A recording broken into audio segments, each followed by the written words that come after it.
The towering Great Ortigo Castle, standing amidst the pitch-black darkness, is known as the Haunted Castle. This place became saturated with ominous demonic energy as a result of the long war against monsters, to the point where sunlight was completely blocked out, causing it to constantly exude a gloomy and desolate atmosphere. No one inhabited that castle except for the members of the Ortigo lineage, who were not only immune to this demonic energy but also possessed powerful supernatural abilities. In the midst of this terrifying place, the youngest daughter of the Ortigo family, Eri, finally arrived after a grueling journey, standing alone before its massive gate. The hero child, by whose hands the salvation of this place would be written, had arrived. The story of her return to the north began just 1 week ago, specifically in the fiefdom of Marchioness Melissa, located in the south. There, Marchioness Melissa, Eri's maternal grandmother, was weeping bitterly over her poor child. Eri Ortigo, the youngest lady of the Ortigo family, was lying in her bed appearing gravely ill, calling out to her grandmother in a weak voice. Expressing deep concern, the grandmother said her granddaughter had become nothing but skin and bones, while the child tried to reassure her that she was fine. In a state of panic, the Marchioness summoned the doctor, wondering if her child had contracted a terminal illness as she was suffering from a fever and had lost a lot of weight. However, after some hesitation, the doctor explained that the young lady was simply suffering from overeating, as the child was asleep with a visibly bloated stomach. The Marchioness was infuriated by this diagnosis, insisting that her child had only eaten 10 turkey legs for lunch and was practically starving, pointing to her cheeks, which she claimed were sunken. While the doctor calmly tried to explain that most children couldn't even finish a single leg. Then, with increasing worry, the grandmother added that on an ordinary afternoon, her granddaughter had started hearing strange voices since yesterday. When the doctor inquired about the nature of these voices, she revealed that they were calling the name Eri and describing her as the purifier who will save the world, which the child confirmed to her grandmother and the doctor. The voice completed its mysterious message, explaining that it would reveal the past and the future to those living in the present, urging them to discover everything to save the world, which left the child in a state of shock and confusion. Because of this mysterious voice, Eri, who had been living a happy life with her grandmother, began to recall memories of something called a previous life. In that life, she was a 9-year-old girl named Lee Erin living in South Korea, and she was a child who loved justice. After the death of her grandmother who cared for her, she moved to live in an orphanage. In one of her memories, she saw an older boy trying to take candy from a younger child. Lee Erin bravely intervened and kicked the bullying boy, scolding him for his lack of ethics as a martial artist, especially since he was wearing a yellow belt. As a black belt holder in Taekwondo and the youngest leader of a demonstration team recognized by the master, she was proud of her strength. She was a wonderful child who defeated villains and defended the weak, and the small child thanked her for saving him. One day, she found a strange novel that her teacher at the orphanage, Lee Erin, was fond of, and decided to read it out of curiosity. The title of the novel was The Savage Snow Family of the North. The story tells the tale of Eri, the youngest daughter of a villainous family living in the far north, who lost her mother due to the demonic energy that swept through the entire region. As a result, the girl was sent to live with her mother's relatives in the south, but she was hiding a great secret. Eri was actually the only purifier capable of healing the evil energy, and anyone she touched would be completely freed from this demonic influence. But the tragedy was that no one, including Eri herself, was aware of this fact. As time passed, the demonic energy began crawling from the north to invade the south. Due to the corruption of this evil force, the city residents, the servants,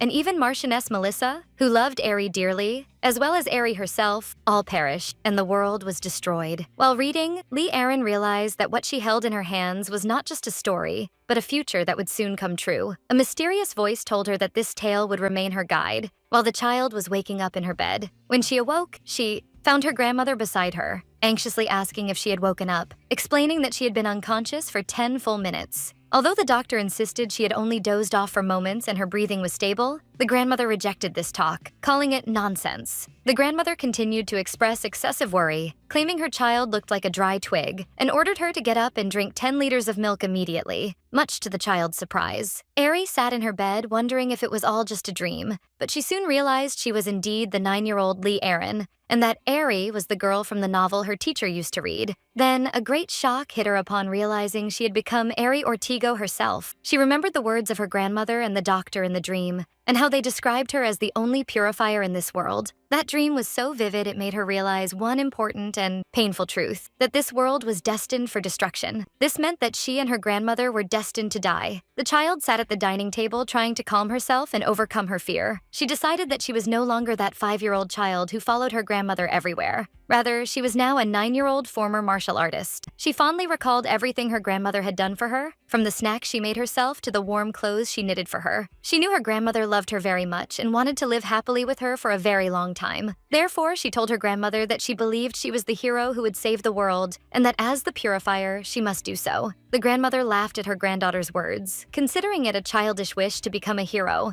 and encouraged her to eat more meat to grow taller. But Eri desperately tried to convince her. She was truly serious. When she realized her grandmother wouldn't believe her, she declared with determination that she couldn't stay like this, and that she would become a hero and go to the north. The grandmother tenderly tried to dissuade her from her decision, reminding her that the north was a very dangerous place for a little girl like her, and offered her soybean powder cakes as a reward if she promised not to go. Even though these cakes were her favorite snack, Eri almost gave in to her grandmother's temptation, but she held herself together at the last moment. She clung to her decision, asserting that cakes were not important now, and that she had to go to the north to save the world. The grandmother changed her approach, sadly wondering why her granddaughter insisted on going to the north, and warned her that if she went, she wouldn't be able to see her grandmother again. Eri hesitated for a moment, but she remembered what she had read in the novel about her grandmother's weakness against demonic energy, meaning she couldn't accompany her to the north, and they likely wouldn't be able to see each other for a while. She reassured her grandmother that this was necessary and something heroes must do, and that brave heroes do not travel with their grandmothers. Finally, the grandmother gave in, reluctantly agreeing for her to go for just one day. And when Eri objected that saving the world required more time,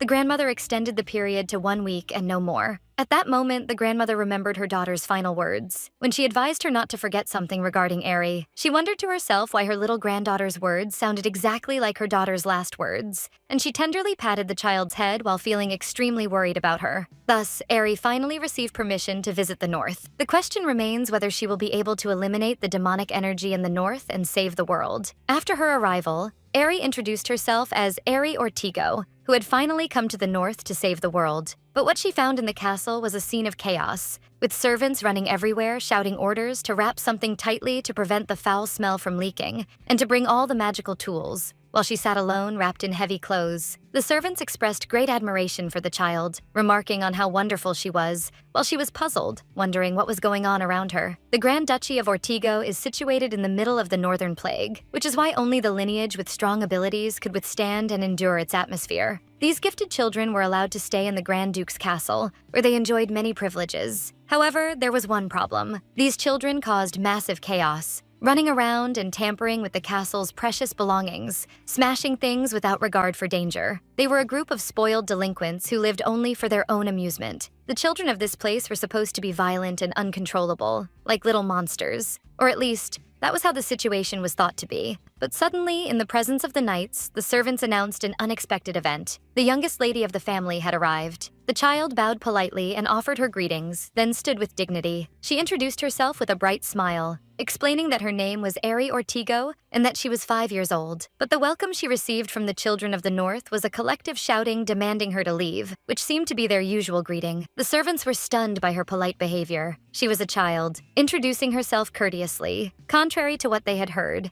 as they believed she lived in the south because she was not immune to the plague. One of the servants asked why she had come and if she had come alone, so the child answered with enthusiasm and joy that she had come alone, flying using magic. Then she asked to meet the head of the family, so the servant told her that the Grand Duke was currently busy dealing with a problem related to monsters. The child showed signs of disappointment at his absence, leading the servants to expect she would start crying and have a tantrum like the other children. But she surprised them again by saying calmly that it was okay, and that she would simply wait, a reaction no one expected. Then she gave a full bow and politely asked them to take care of her from now on. With her shining silver hair that had nothing to do with the north, her delicate voice, her exquisite manners, and her smile as bright as the sun, she looked like an angel, a new and dazzling kind of human never seen before in the north. The servants could not help their overwhelming admiration, wondering how she could be so small and cute, describing her as the little cute beauty. But soon she found herself wearing a bloated outfit resembling a dumpling, and she began to wonder why she was forced to wear it, demanding it be taken off. The head maid of Grand Duke Ortigo's castle apologized,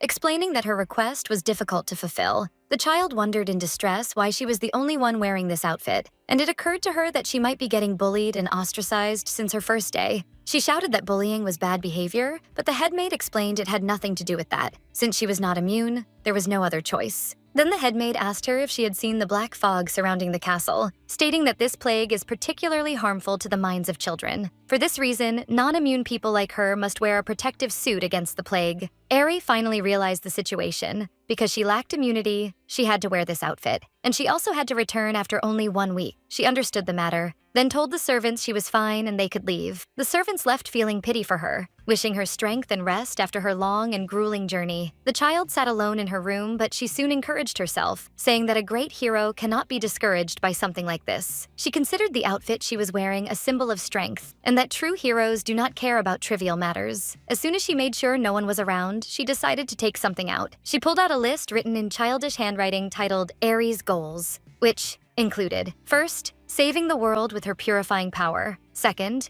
getting rid of all the plague in the north by touching it. And third, eating delicious food with her grandmother as a happy ending. After setting her plan, she immediately felt nostalgic for her grandmother. She realized that this was the first time she would sleep alone without her grandmother beside her. Nevertheless, she reassured herself that everything was fine, as she had succeeded in reaching the north as a first step. Her next step was to meet the Grand Duke, reveal her identity as a hero, and ask for his help. She was a brave hero, so she was determined to save everyone no matter what. At that moment, on the northern front line against the monsters, there was a warrior fighting fiercely. Suddenly, one of his men called out to him with the title, Your Highness Grand Duke, and told him they had received a message from the castle. The message carried news of the arrival of the young lady Eri in the north. The Grand Duke wondered in surprise if his daughter had indeed come to the north. His assistant inquired if he should return quickly, and he told him that the young lady Eri was preparing to request a meeting with him, and that this was wonderful news. But the Duke wondered to himself why his daughter had returned to this dying land, something the other man could not answer. Coldly, the Duke ordered to tell her to go back, and swore that he would never meet that child. The north is covered in thick, dark demonic energy,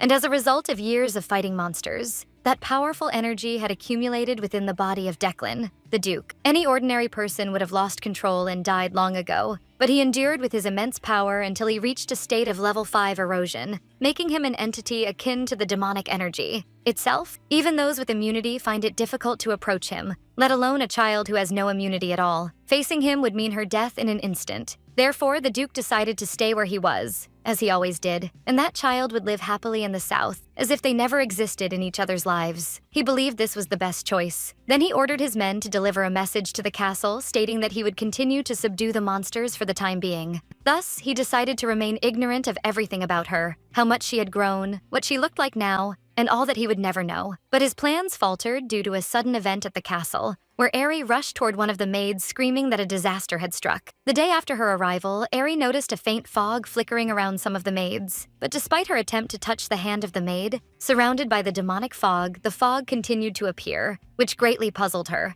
as the novel she read confirmed the energy would be purified as soon as she touched it. Eri apologized to the maid for suddenly grabbing her hand and asked if she felt anything coming from her hand, but all the maid felt was how cute, small, and wonderful the young lady was. While the maid was immersed in her admiration for the child, Eri noticed the fog was still there and began to wonder about the truth of being a purifier, as she was told. Her confidence shattered at that moment, as she had thought she would easily be able to purify the demonic energy as soon as she arrived in the north. She burst into tears, screaming and wondering if everything she knew about her ability was incorrect. To make matters worse, the headmaid came to her with the news that the Duke would not return during the week, but he ordered all comforts be provided for her and suggested she rest well before her departure. Despair hit her as she thought about whether she had to sleep here for 6 nights and then simply return, without meeting the Duke and without being able to purify anything. This meant one terrifying result: that everyone would die and the world would end. She refused to surrender to this end and decided to find a way out of this predicament. She began to think about what a hero would do in such a situation and remembered her favorite cartoon hero from her previous life, Regent, the hero of justice. In his story, when the defeated villain asked him about the secret of his superhuman strength, Regent replied that his strength was different from the villain's strength. He revealed to him that the reason for his strength was that he was always accompanied by his dear friends. This idea lit up her mind. Heroes always have other hero friends to help them. With a sly smile, she decided she would summon one too.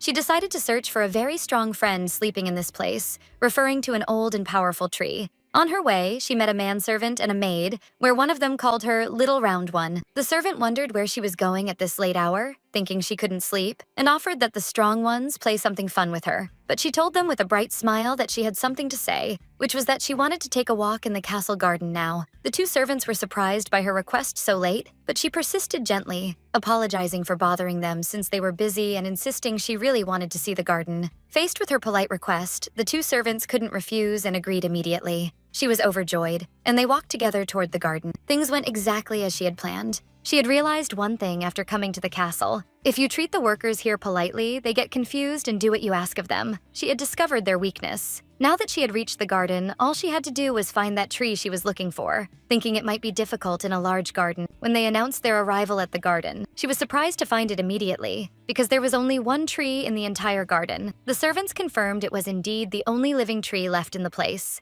Then they offered to walk around to see the other side of the garden, which left her puzzled. Aries' eyes lit up with a brilliant idea. She suggested to the servants that they play hide and seek and offered to count by the tree while they hide. The servants welcomed the idea, and she began to count. While she was counting, the two servants hurried to hide, and she, in turn, took the opportunity to sigh in relief and then rushed toward the tree to summon her friend before they returned. That tree was the Ortigo family's beech tree, and according to the novel, if someone summons a familiar friend here, they can form a contract with them. She raised her voice in prayer, pleading for the great Ortigo familiar of immense power to appear in its familiar form. But nothing happened, making her wonder if she needed to chant more spells. She started chanting any spell that came to her mind. Suddenly, she heard the servants calling her, saying they had hidden and asking why she didn't come to look for them. Out of her confusion, she began shouting all the spells she knew from different stories, then called out loudly pleading for her friend to come out. Suddenly, a dark entity appeared from the tree and asked her in a deep voice if she had found him, declaring himself as the great familiar of the house of Ortigo. He added that he had been longing for a long time to obtain a physical form through a contract. He promised her that by completing this contract, he would appear in the form she desired, as a powerful ally who would make his master the strongest ever, which made Eri very happy, thinking her plan had finally succeeded. But at that crucial moment, she suddenly felt hungry and wished she could eat the gingerbread cookie her grandmother had given her. She tried to focus on the summoning and imagined the form of the familiar she heard was an incredibly terrifying monster. She just hoped it would appear in a cool way. The familiar announced the completion of the contract. With a resounding laugh, he finally appeared, freed from his seal. But what appeared was not a terrifying monster, but a gingerbread man, which struck Eri with a massive shock. He had a crunchy body and chocolate eyes. He looked so delicious that she couldn't help but welcome him as a new friend. The cookie man addressed her proudly, calling her the contractor who would stand by his side and gently telling her of his happiness to meet her. But suddenly the familiar was shocked when he looked at himself and screamed,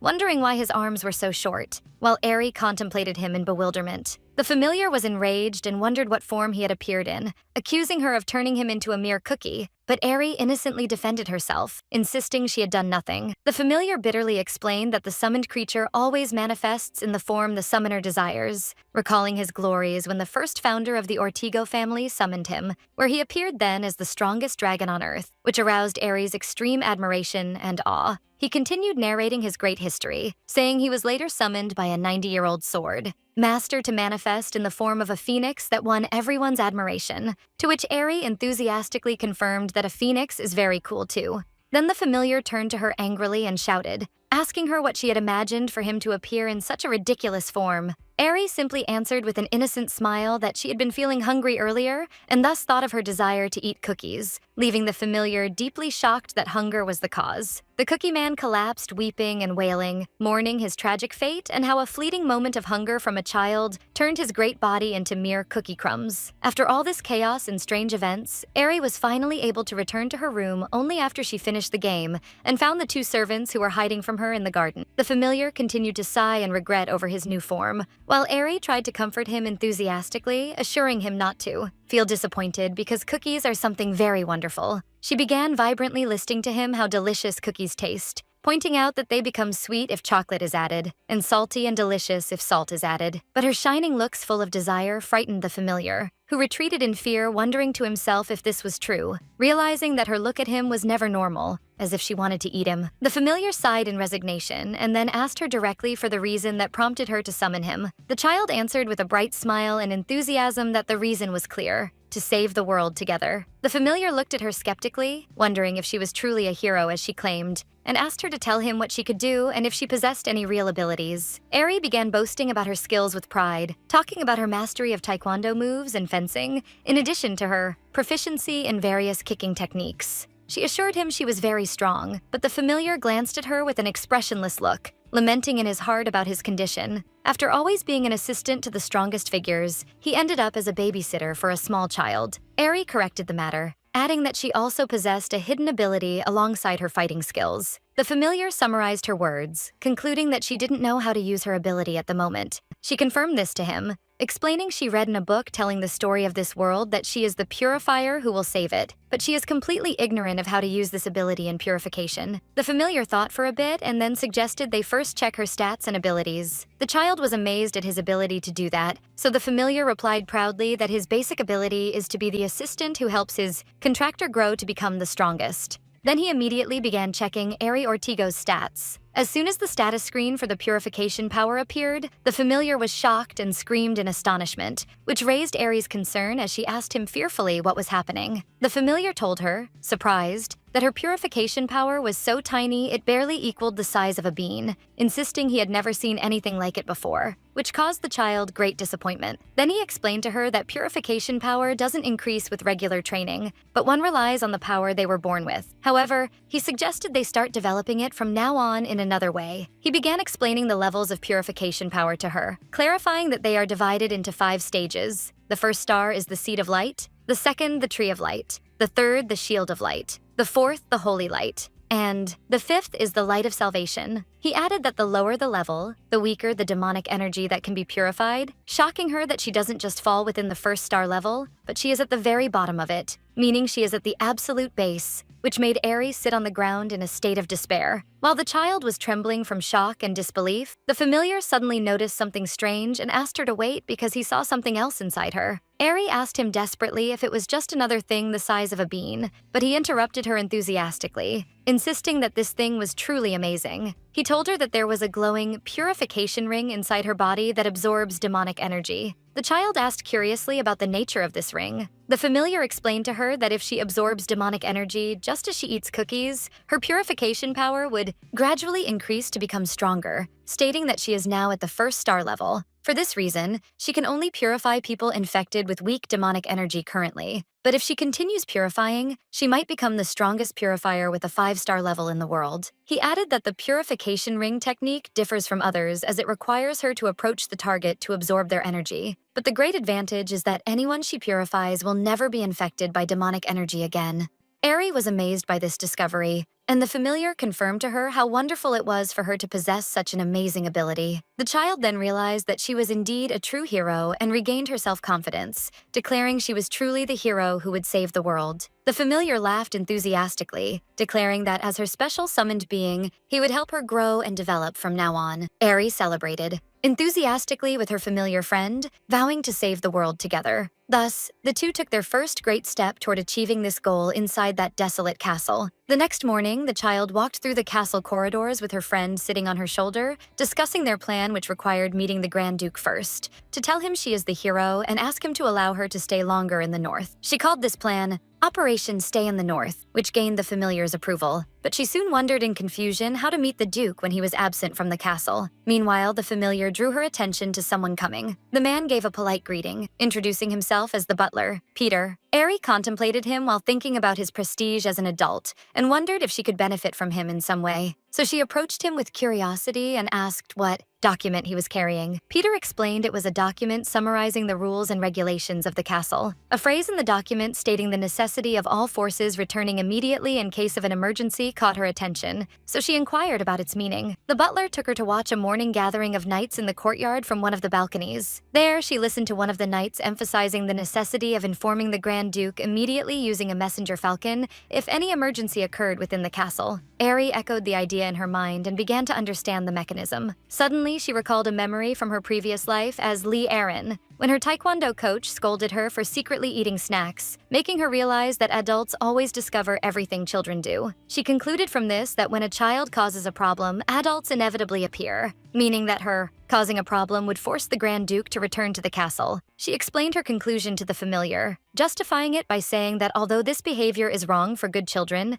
achieving a higher goal requires making some small sacrifices, leaving him in a state of confusion. Then she enthusiastically announced the start of Operation Cause a Huge Incident. The scene shifted to show butler Peter sitting in the room, sighing in despair, and beside him a small boy weeping bitterly, indicating that a big problem had occurred. The events returned to about 2 hours earlier, where Eri was wandering cautiously in the cold vicinity of the castle. The familiar reminded her of the need to create a massive chaos sufficient to grab the Grand Duke's attention, so she agreed and emphasized the need to find the perfect place to cause this problem. 2 maids accompanied her on her tour and asked her anxiously if she was sure she wanted to explore this haunted castle, to which she answered with great enthusiasm. The 2 maids tried to warn her of the scary things and strange monsters that might suddenly appear in the castle, but Eri showed no fear. Rather, she looked in awe at skulls floating in the air as if it were raining them, while the 2 maids were trembling with terror. The maids suggested moving to another place, considering that this gloomy and dark castle did not suit the young lady's bright personality. They added that the place lacked fun, let alone its extreme cold due to the absence of the warm southern sun. But Eri smiled happily, asserting she felt warm and was even sweating, and that wandering around was very enjoyable. The 2 maids looked at her with great admiration, feeling the gloomy castle had lit up with her presence,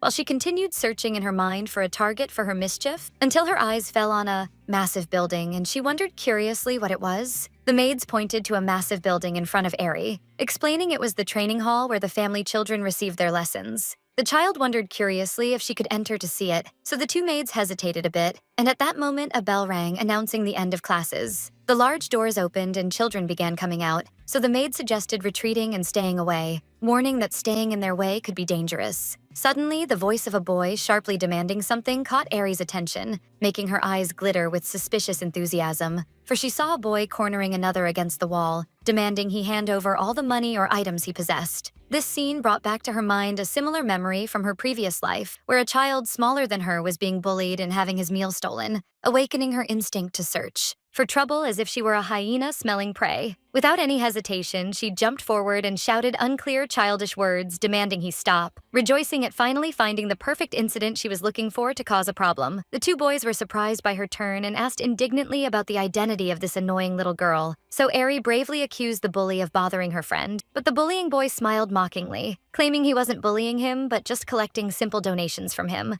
The boy approached her, saying he hadn't seen her face before, and mockingly concluded she was from the common folk given her protective suit against the plague, while she tried to state her name to prove her identity. The boy continued belittling her, warning her to stay away before she got hurt since she had no immunity, so the 2 maids intervened sharply and ordered him to stop, revealing that the young lady belonged to the ruling Ortigo lineage. The boy was shocked for a moment, while Eri looked at him firmly, describing him as a very bad boy, and asked him for his name with total challenge. The boy introduced himself arrogantly, saying his name was Schultz, a proud descendant of the side branch of the great Ortigo family, explaining that he was considered a second cousin to the Grand Duke. Eri immediately concluded from his words that he was just an insignificant secondary character and gave him a look of pity while her familiar friend watched silently from her shoulder. Schultz was enraged by her condescending look and rushed toward her, trying to push her hard to order her to stay out of his way. But he was deeply surprised when the child managed to dodge his attack with skill and speed. Eri took a professional-like fighting stance, declaring that this ill-mannered boy needed a real and practical lesson in human etiquette. Schultz was confused by not understanding her unclear childish words, which he had pre-expected due to his naivety. The boy completely lost his temper and raised his hand trying to strike her, shouting angrily that she was bringing this on herself by intervening. The 2 maids screamed in terror, pleading with the young Master Schultz to stop being reckless. At that decisive moment, Eri recalled her taekwondo coach's teachings from her previous life, who taught her that upholding true justice sometimes requires striking with unwavering force. Accordingly, she announced her full commitment to her coach's teachings and scolded the boy for not listening to her previous warnings regarding the necessity of using manners, demanding he stop being disrespectful. In a quick and sudden move, she jumped into the air and directed a powerful kick directly to Schultz's face, knocking him to the ground with a single blow. Earlier, butler Peter was reflecting, on his past as a professional and dangerous assassin before he ended up as a loyal servant to the Ortigo family, for he noticed that the castle, which had long been known for its strictness and dark, gloomy atmosphere, had recently seen a noticeable laxity in discipline, coinciding with his observation of one of the maids smiling. He realized that this sudden change was undoubtedly due to the influence of the young lady who recently arrived and wanders around freely. Although her childish appearance might deceive some, his trained eyes clearly realized she was planning something and causing trouble, concluding that she,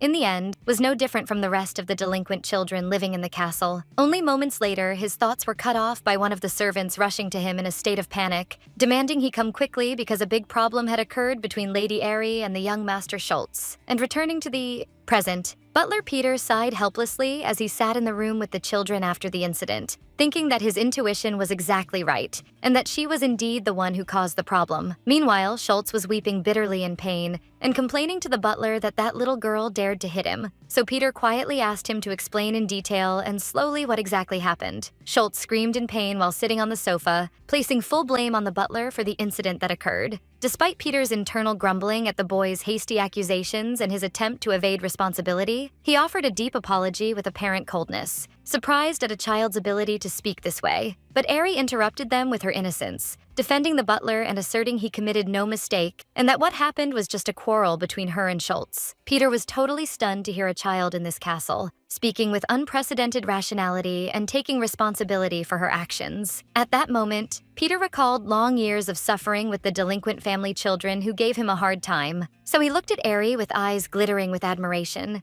admitting to himself that throughout decades of service, he hadn't encountered a child with such noble manners. Schultz interrupted this moment rudely, shouting in Airy's face and threatening her with severe punishment when his mother came, then mocked her, demanding she bring her nobody parents. Peter was enraged by this insolence and scolded Schultz severely for daring to utter words lacking respect toward a figure of high status like her. Peter continued his stern talk, warning that insulting a lady from the Ortigo family might bring the wrath of the entire family, while Airy sat watching them calmly. Schultz froze in terror and began stuttering after realizing her true identity, while Peter increased the intensity of the situation, considering it a grave matter that almost caused her injuries. Based on Schultz's previous request to bring parents, Peter announced that the boy's mother, Viscountess Dira, would have to speak directly with the Grand Duke personally, which surprised Airy. While Schultz's soul almost left his body from the horror of the shock, Airy realized happily that her plan had indeed succeeded, and that causing problems summons the presence of parents. The child enthusiastically assumed that her causing this big problem would force the Grand Duke to come to the castle. But Peter noticed her facial expressions and began to wonder in confusion about the reason that might drive a peaceful and gentle soul like her to provoke a fight. So he wrongly concluded she deliberately stirred up trouble simply because she missed the Grand Duke and longed to see him,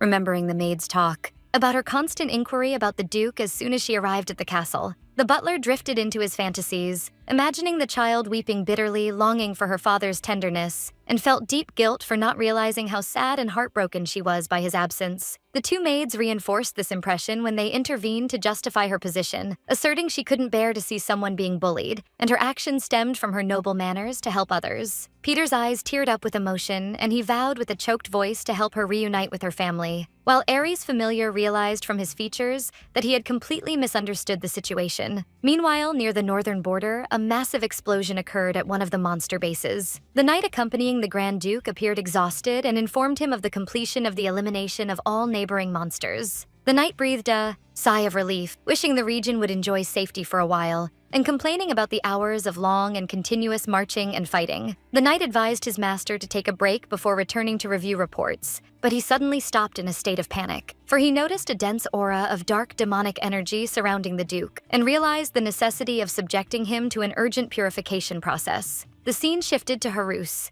the 3-star purification priest, who was startled when the Duke entered his tent due to the density of the demonic energy emitting from him, so he hurried to invite him to sit to begin treatment immediately. The priest set to his work, expressing his deep concern at the extent of the accumulation of this dangerous energy as a result of continuous fighting, and confirming the rumors about the Duke's erosion state reaching level 5. The priest explained that the problem lay in the speed, of the energy's reaccumulation even after being purified, pointing out that erosion of this advanced level is like a gradual transformation into a monster devoid of will. The priest warned in a serious tone that at this rate, the Duke wouldn't be able to hold out for much longer. Declan bowed his head with features covered in exhaustion, calmly answering him that he realized the truth of his situation perfectly. Priest Harus meditated with regret, realizing that his 3-star purification magic offered only little help, and in those difficult moments, he wished they had a 5-star purification wizard among them, those who could heal everyone just by their presence. In the midst of his reflections, he was interrupted by the Duke's accompanying knight, Raspin, who arrived in a hurry to tell him that he had an urgent report to deliver.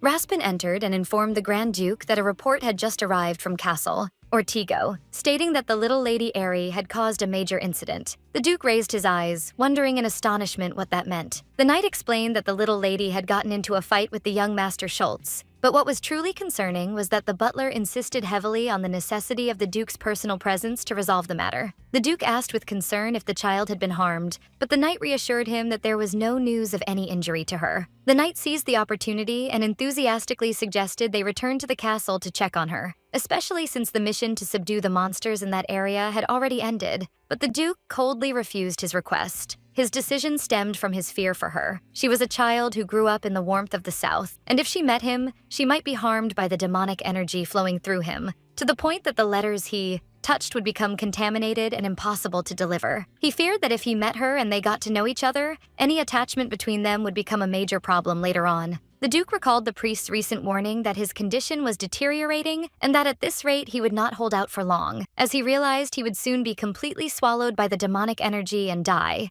and he did not want to leave such a wound in his child's life. But the knight asked him a moving question, wondering if this was the last chance to see Lady Airy's face in person. Then he insisted playfully, asking him if he really wasn't going to go. It seemed that his knight's words had affected him, so he asked if the child would endure his presence if they used all the magical tools in the castle, and the knight answered enthusiastically that she would be fine for about 10 minutes. The Duke finally surrendered, declaring his defeat in this argument, and ordered the return to the great Ortigo castle. He convinced himself that it would be okay, for since it would be the last time, it was enough to see her face directly and ask her to return to the warmth of the South. The next day at Castle Ortigo, one of the maids expressed her extreme surprise, as she realized that the little lady had caused all those problems on purpose just to be able to see the Grand Duke. Then she added happily that her plan was successful, for news had just arrived stating that the Duke was on his way to the castle. Airy, who was wrapped in thicker protective clothing to be safe when meeting the Duke, celebrated while the maid commented on how cute she looked. Her familiar friend whispered to her that the Duke was coming and that her plan had succeeded brilliantly, and she confirmed that with joy. The familiar asked her enthusiastically if she would finally meet her father. Airy froze for moments upon hearing the word father, and the familiar asked with concern if something was wrong, but she denied it. That was the first time she had thought about it. The Grand Duke is her father. This idea brought her back to painful memories from her previous life, where she was scolded and treated as a burden and a source of annoyance. She remembered that her parents in her previous life did not love her much, so she wondered in worry about the Grand Duke of Ortigo, and whether he would be happy to see her. The familiar noticed her tension, so he reassured her and asked her not to be afraid, emphasizing that he would stay by her side, and he reminded her that she would become the strongest hero, so there was nothing to fear. His words triggered another memory from her past, when her grandmother defended her fiercely and insisted on raising her herself, so she realized that she always had a precious person protecting her. And she realized that things haven't changed now. Her grandmother, her cookie friend, the head maid, and the rest of the maids. All of them stand by her side. She was filled with determination and decided that this time she would protect everyone, save the world with style, and they would all live happily and eat delicious food. With this new resolve, she declared to herself that she was no longer afraid of anything at all. While Airy was immersed in her determination, the head maid and another maid suddenly noticed a strange feeling of lightness and calm flowing through their bodies, and they exchanged looks of astonishment. At that moment, her familiar friend whispered in her ear enthusiastically, telling her that she had finally succeeded in her first purification process. Joy overwhelmed the child to the point that she began flapping her arms in the air with excessive enthusiasm, letting out a cry of happiness. She laughed with pride while her friend praised her, explaining that it wasn't difficult because these people had already opened their hearts to her. Her friend noticed that the atmosphere in the room had become brighter and expressed his regret that no one knew she was the one who purified the demonic energy. In the meantime, Butler Peter approached Airy and asked her to prepare to go out. for he told her that the Grand Duke would arrive soon, and she answered him with enthusiasm and confidence. Indeed, the Grand Duke arrived accompanied by his knights at the castle courtyard, where his assistant whispered to him, pleading with him to be gentle with her in their first meeting. From afar, the maids were watching the scene and encouraging the little lady not to feel nervous and to do her best. Eri stared at the person standing before her and realized that this was the Grand Duke Ortigo, but she noticed that he was standing a very long distance away from her, which made her mutter in annoyance. The headmaid explained to her that the magical energy surrounding the Duke was so strong that they were forced to stand far away and speak through a magical communication tool, which made Eri grumble and describe him in her mind as a cotton bud because of his extreme distance. The Duke looked at that little child wrapped in protective clothing while she was holding the spherical communication tool tightly. In a low and hesitant voice, she gave a greeting that rang out loudly through the magical tool, surprising the Duke and his assistant. He asked her how she was, and she replied with childish enthusiasm that she was perfectly fine and even very strong, trying to show off her small muscles. She was thinking about her tight plan that she set with her friend, which she called Operation Settlement in the North, and it included 3 main steps. First, meeting the Grand Duke. Second, winning his favor and getting close to him. And third, asking him to allow her to stay in the North so she could purify him, and she saw this plan as very perfect. And she was confident in its success because she considers herself the hero who came to save the North. The Duke heard her words, but he wondered to himself coldly if children of this time dream of becoming heroes. She replied enthusiastically, emphasizing that she was already a hero, and that there was a very important matter she had to tell him. At that moment, her familiar friend reminded her that her ability to purify necessarily meant she was also immune to demonic energy. This realization lit up her mind, so she declared enthusiastically that she had discovered something amazing, which was that she was actually an immune person. The Duke replied in surprise, explaining that no case had been recorded where a non-immune person became immune, but she insisted that she had become so. And this meant she no longer had to wear these bloated clothes that resemble bread. The Duke insisted she was still in danger and must continue to wear them, so her friend whispered to her that this man saturated with demonic energy doesn't believe a single word of what she says. Eri began to think about how to convince him, and concluded that the most important thing now was for them to become friends first. Immediately, she asked the servant standing beside her about what the Duke likes. So Peter told her that his sword, the Ego Sword, is something he cherishes greatly. And the headmaid added that he loves delicious food too. Then the headmaid added that he also enjoys taking walks while fighting monsters.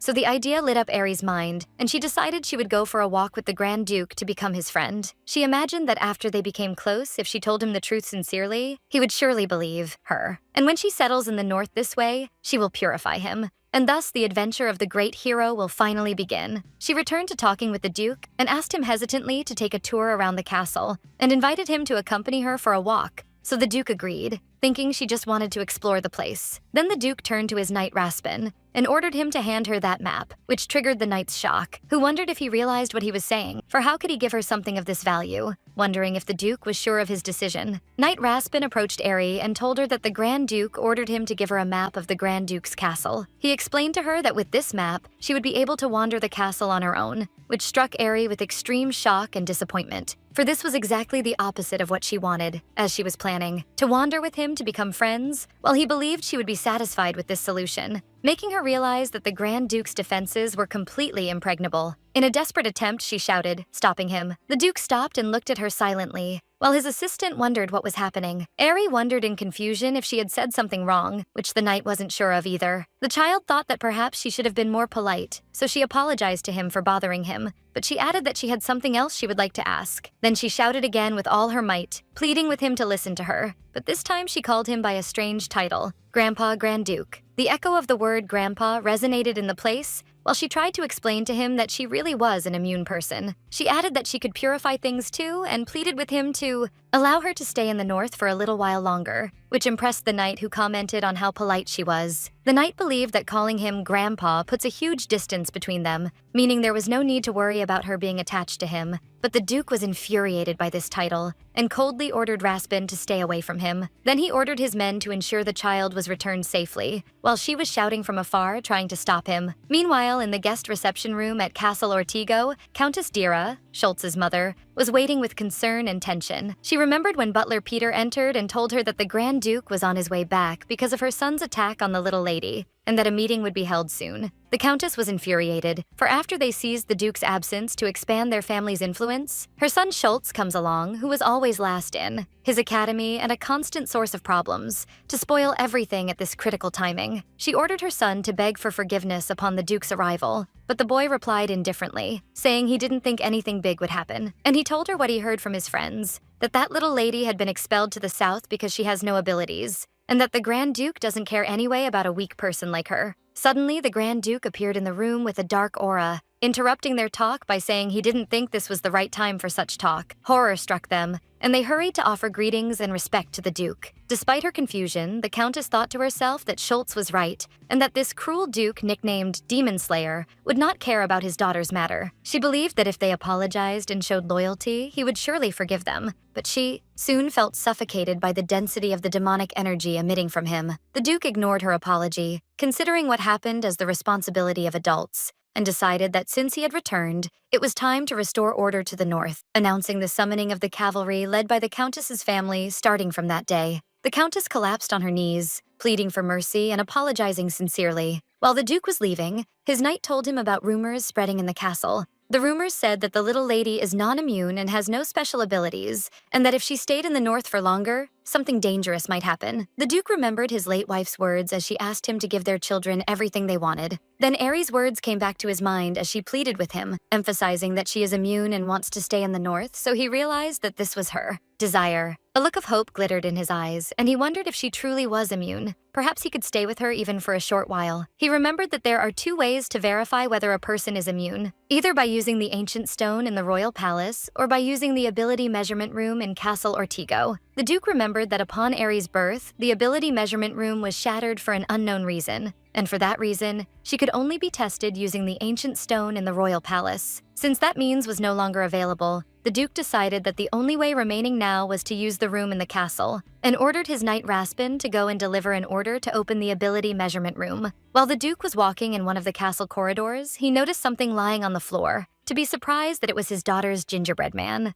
The Duke looked at it coldly, wondering why no one cleans this place, then continued his way with his knight. Once they were away, the cookie man stood up feeling satisfied because he decided to come here, and concluded that it was better to return to Aerie immediately. He rushed back to the child's room, who received him with happiness, so he told her enthusiastically that he returned after scouting the Grand Duke's movements. Aerie was contemplating the map the Duke gave her, while her friend was expressing his awe of it. It showed even the secret passages of the castle in detail, meaning they can now wander every nook and cranny as they please. The familiar added that it seems as if the Grand Duke had given her full authority over the castle, and that based on what he saw, that old man might not be as bad as he thought, and he mentioned that she seemed to be occupying his thoughts, which Aerie found strange, as she found it difficult to believe that. She felt that, although he was not like her parents in her previous life, he did not seem fond of her at all. Her friend sighed, expressing his hope that they would be able to get along and harmonize. Then he added indifferently that the Grand Duke seemed anyway as if he was going to die soon, words that struck Aerie with extreme shock. The familiar explained that when he saw her father up close, he realized that his demonic energy contamination was much worse than he imagined,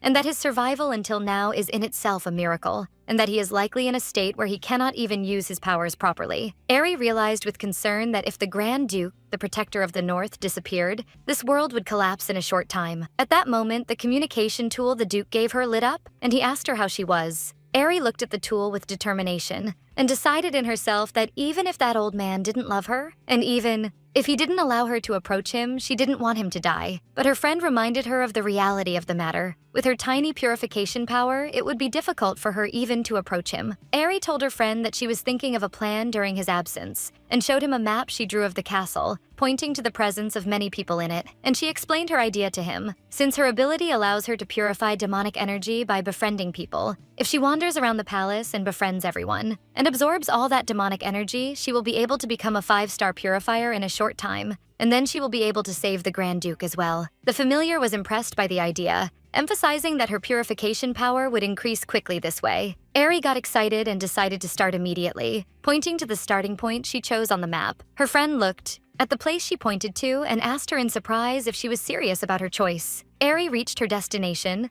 the kitchen, and greeted everyone with a bright smile, causing astonishment among the workers there who wondered about the reason for her sudden visit. Someone asked her why she came, and she replied enthusiastically that she came because she wanted to take a look at the kitchen. Her friend whispered to her, wondering why she chose the kitchen of all places. She answered with shining eyes that delicious food is the ultimate power, which completely confused her friend. She explained that she remembers her grandmother's saying that the person who holds the ladle is the true ruler, so she decided to get close to the kitchen staff, eat many delicious things, and deal with the demonic energy. She added that she would also bring a lot of delicious food to that old man, remembering that he likes it. So her friend considered her a genius, for this plan achieves 3 goals at once. The head chef approached her, who introduced herself as Norma, and welcomed her, then asked her if she truly felt curious about what was inside the kitchen. Norma, the head chef of the Eastern kitchen, warned the little lady of the presence of many dangerous things in the kitchen, including the ovens, and asked her to be extremely careful, wondering if she would be okay. So Ari assured her confidently that she would be fine. Norma then invited her to step forward, while the familiar was watching the head chef with concern, thinking she looked sharp-tempered and wondering if things would go well. As soon as they entered, they were surprised by the presence of the head chef of the Western kitchen, Nara, who noticed the little lady's presence and welcomed her with respect. Introducing herself, Ari was totally stunned when she realized that Norma and Nara look exactly identical. To discover everyone that they are twin chefs sharing the kitchen's leadership. But the atmosphere soon became tense when Nara addressed her sister Norma sharply, wondering why she was there and asking her to return to her work immediately. Norma did not accept this, so she replied angrily, emphasizing she would do as she pleased, denouncing receiving orders from her sister. Nara accused her of being quick-tempered because she still feels bitter that Nara was the one who took responsibility for preparing the Grand Duke's breakfast, to which Norma replied mockingly, considering the matter ridiculous, and wondering why she was digging up events that occurred years ago. The argument continued as each accused the other of acting trivial, while Ari stood in the middle in a state of extreme confusion over this sudden argument. So the familiar noticed that the two chefs do not agree with each other at all. The familiar suggested to Ari to search for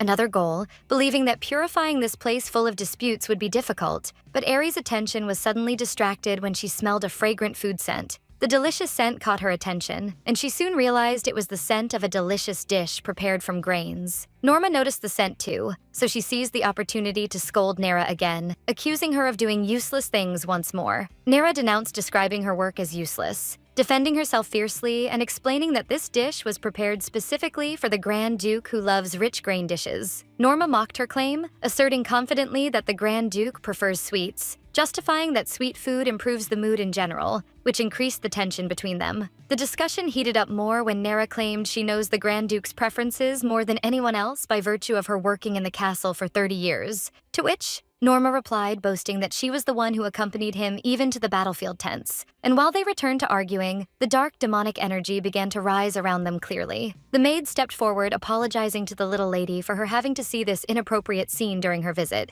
explaining that the two chefs always argue upon meeting, but Ari reassured them with a smile that she was perfectly fine. She recalled at that moment memories of her previous life as a Taekwondo black belt holder, considering herself an expert in dealing with such common women's arguments. Despite her realization of the rule that children shouldn't intervene in adults' affairs, she noticed the features of annoyance and distress on the faces of all the kitchen staff due to this chaos. Her eyes glittered with determination, believing that this is the perfect time for a polite child to intervene to resolve the conflict, and she tightened her grip, preparing to act. Ari rushed forward and with her loudest childish voice demanded everyone to pay attention and be quiet immediately. A sudden silence hung over the entire kitchen, and the two chefs turned toward her in wonder. So the child declared seriously that she has something to say to both of them. Her plan required helping the two chefs to reconcile, and at the same time seizing the opportunity to purify the kitchen of the demonic energy accumulated in it. She started her talk with a wide smile, praising the lunch meal she ate and emphasizing that it was extremely delicious. This was her first strategy to calm their anger, as she decided to use the weapon of flattery and praise that adults cannot resist, then climbed on a small chair to be at their eye level, which caused their astonishment. She asked them innocently if they had prepared lunch together,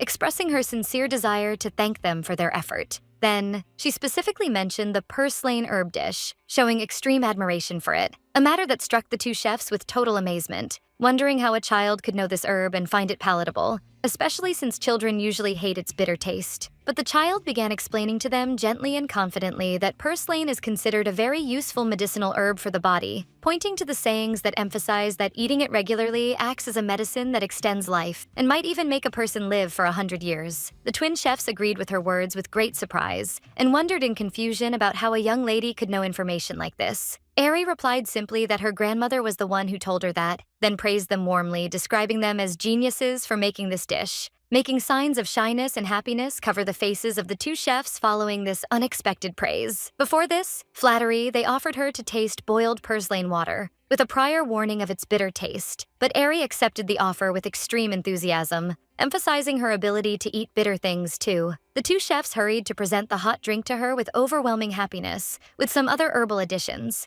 And while Eri was sipping from the large cup, all the kitchen staff gathered around her, glancing at her with looks full of admiration and affection. The familiar noticed that the atmosphere in the kitchen had softened a bit, so he smiled to himself, considering that adults always weaken before flattery and kind words. Eri winked her eye joyfully, thinking that the two chefs had opened their hearts to her even if just a little. Yet the dark demonic energy halo was still rising around the place without being absorbed. The familiar thought with concern, concluding that the failure to purify the demonic energy meant they hadn't fully gotten close yet to those in the kitchen, pointing out that raising the purification power quickly to get close to the Grand Duke seems a very difficult matter. But Eri did not surrender to despair. Rather, she sat with determination, asserting to herself that the matter is not impossible, recalling her grandmother's advice that constant thinking about any problem will inevitably lead to the emergence of the appropriate solution for it. The child took to thinking deeply, recalling the fact that Norma, the head chef of the Western kitchen, specializes in sweets and sweet dishes, while Nera, the head chef of the Eastern kitchen,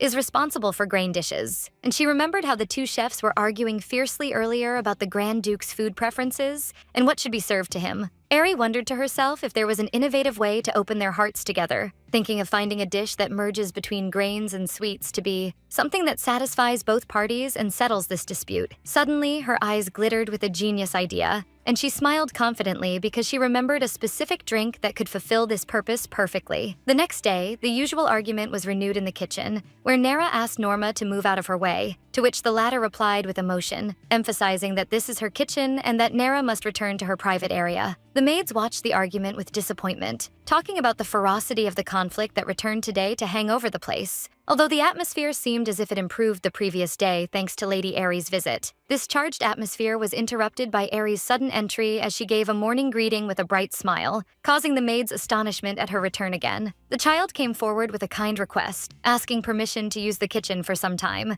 and pleading with them to provide her with some rice, beans, and Job's tears. The twin chefs stood in a state of amazement as they watched the little child beginning work with enthusiasm amidst the sounds of pots and ingredients. Eri enthusiastically announced the end of her preliminary preparations while standing behind the ingredients table, for the two chefs to wonder curiously about the type of dish the young lady intends to prepare. Eri realized that children cannot use the stove directly to ensure their safety, so she asked Chef Nera to help her toast the barley, which Nera agreed to immediately and with total pleasure. Eri continued giving her directions gently, asking her to toast the beans and perilla seeds too, then collect these ingredients together and grind them into a fine powder. Nera asked the young lady curiously if she was interested in grain dishes, for Eri to confirm that to her with extreme enthusiasm. Nera was flattered by this response and looked at Norma with challenge, praising the young lady's intelligence and emphasizing that grain dishes are what truly satisfies unlike sweets, and that the rest of the immediate family members loved them fiercely too.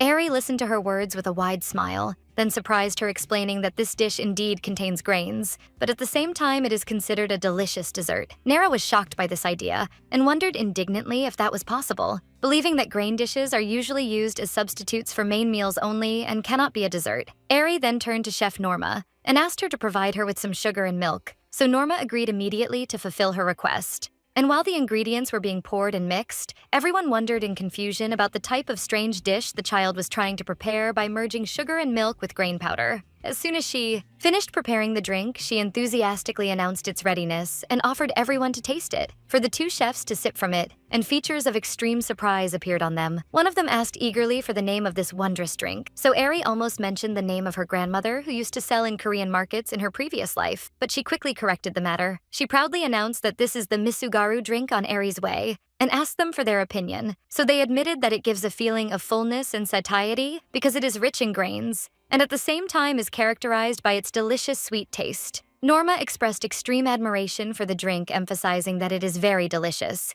and guessed that it is surely one of the drinks the child used to have in the warm South. The chefs passed the drink in awe, expressing their astonishment at the existence of a food that merges between the characteristics of satiety and sweetness together in this harmonious and excellent way. Nera admitted with a shy smile that sweet things are not as bad as she thought all along, for Norma to reply with a light mockery, wondering if she realized that just now. Norma in turn agreed that the dish is truly delicious, and suggested humbly that she start using more grains in her Western kitchen from now on, for both of them to look as if they finally gave up their mutual stubbornness. In the light of this new friendly atmosphere, the two chefs asked the young lady to repeat to them the recipe for preparing this magic drink, so Eri agreed enthusiastically, and began explaining to them playfully how they add a large amount of sugar and many toasted grains. The maids in the kitchen watched the scene in amazement, not believing that the two twin head chefs are working together in cooking with features filled with happiness and radiance. In those warm moments, the dark demonic energy halo began to leak from the bodies of the kitchen staff, for one of them to realize that just looking at the young lady Eri sends a feeling of purification, confirming to herself the truth of what is rumored about her. The familiar alerted Eri enthusiastically to the emergence of the demonic energy, emphasizing that this is the right moment to move, so the child responded with determination and readiness. Eri focused her energy, deciding to absorb all that bad demonic energy first, then converting it into pure purification power inside her own purification ring. The dark halo turned into a bright golden light filling the place, for the familiar to cheer happily, emphasizing that the demonic energy purification process is going successfully. Thanks to the weakness of that demonic energy, the purification process ended with extreme speed, for all traces of the dark halo that was pervading the kitchen to disappear completely, and the workers returned to their work with cheer. The familiar praised the young lady's amazing work and told her that he had prepared for her her own personal purification status window as a reward for her success. The system screen appeared announcing Eri's purification status, the strongest hero in the world, pointing out that she is currently at the first star level, Seed of Light, and only 4 spaces separate her from reaching the second star level, Tree of Light. The child rejoiced intensely, stunned by how she became stronger just by preparing 1 bowl of Misugaru drink. And although the familiar pointed out that it was just 1 space filled, yet it was a wonderful achievement for her. But she soon regained her seriousness, reminding herself that a great hero should never let their guard down, and that there was a more important reason that drove her to come to the kitchen in the first place. Eri turned toward the 2 head chefs and with extreme politeness told them that she has a question she would like to pose to them, so the 2 chefs responded with attention. The child wondered curiously about the type of food the Grand Duke Ortigo prefers, trying to gather information to prepare something that satisfies him. At a later time, the luxurious food carts covered with silver covers were prepared, while Eri was resolving in her heart to get close to the Grand Duke, hoping she would be able to stay in the north for a period much longer than the week specified for her. Eri ran with fast and playful steps in the castle courtyard toward the Grand Duke, and gave him a greeting with a loud voice and extreme enthusiasm, for him to turn to her and look at her silently. The child stood before the food carts loaded with the most delicious dishes, believing confidently that presenting delicious food would be her key to get close to him without a doubt. The Duke was training in the training courtyard holding his sword, and when he noticed her presence, he asked her calmly about the reason for her coming to this place. She answered with a proud smile while revealing the dishes, explaining that she came to bring him his meal, which she prepared herself with the help of the entire kitchen staff. The surrounding knights watched the scene with extreme admiration for the little lady's cuteness, affected by her coming all this distance to present food to her father, and one of them compared between her and his mischievous son who throws his food, then urged the Duke to accept her deed. But the Duke reminded him coldly that he cannot approach her, asking him to bring the food to him himself. Eri placed the tray before him and began explaining the dish's ingredients to him enthusiastically, pointing to a dish made of a mixture of purslane and tansy, and a drink prepared by grinding barley and beans, emphasizing to him that all of them are extremely delicious dishes. The Duke was surprised by her choices, wondering to himself about the reason a child of her age prefers ingredients like purslane and beans instead of chocolate, and denouncing her possession of a taste that resembles grandmother's taste, especially since he himself does not favor bitter foods. While she was waiting for his reaction with shining eyes, the Duke raised the drink cup and sipped a sip from it, for his eyes to widen a bit in surprise, admitting with a low voice that its taste is indeed delicious. Eri's face brightened with a victory smile, emphasizing to him with pride that this drink is called Misugaru, and that it gives its drinker great energy and vitality. The Duke looked at her with a piercing look, wondering skeptically if she had truly prepared it herself, and inquiring about the secret ingredient that made it taste this good, and even reached the point of wondering seriously if she had put poison in it, which struck the child with extreme shock, and she denied that fiercely. Confusion pervaded Aries' mind, so she wondered innocently if he considers delicious foods equivalent to poison, and if he prefers eating poisons, considering that his taste is very mysterious. For the Duke to correct the matter for her denying this strange conclusion, the Duke crossed his arms and asked her with clear annoyance about the reason for her constant naming of him with the title Old Man, explaining to her that he is only 33 years old, for the child to gasp with total shock upon hearing this number. Aerie began counting on her fingers in awe, trying to comprehend the age difference between them, and she exclaimed in surprise that he is 28 full years older than her, considering the matter amazing, then returned to offer him with extreme politeness to taste the rest of the dishes she prepared. The Duke noticed that her style in talking became more polite and formal, so he wondered to himself at the extent of her linguistic vocabulary development, although her age does not exceed 5 years. But his thoughts were cut off when one of the knights interrupted him to talk with his assistant Raspin. Assistant Raspin turned toward the Grand Duke and informed him with respect that preparations for opening the ability measurement room he previously requested have finally been completed. The Duke echoed the room's name while looking at Aerie, then invited her to accompany him to go there to test her abilities. Aerie stood with features filled with determination, ready to go to verify the extent of her immunity against demonic energy. As soon as they reached a huge and majestic hall, the child looked around in awe, wondering about the nature of this place. For Assistant Raspin to explain to her that this is the ability measurement room of the Great Ortigo Castle, Raspin added with a friendly smile that this room's function is not limited to measuring abilities only, but can also confirm whether the person possesses immunity or not. For Aerie to thank him with politeness for this thorough explanation, the assistant continued his talk, heralding her that in case the results prove her possession of immunity, it is likely that she will be allowed to stay in the north for a longer period. Happiness overwhelmed Aerie's heart,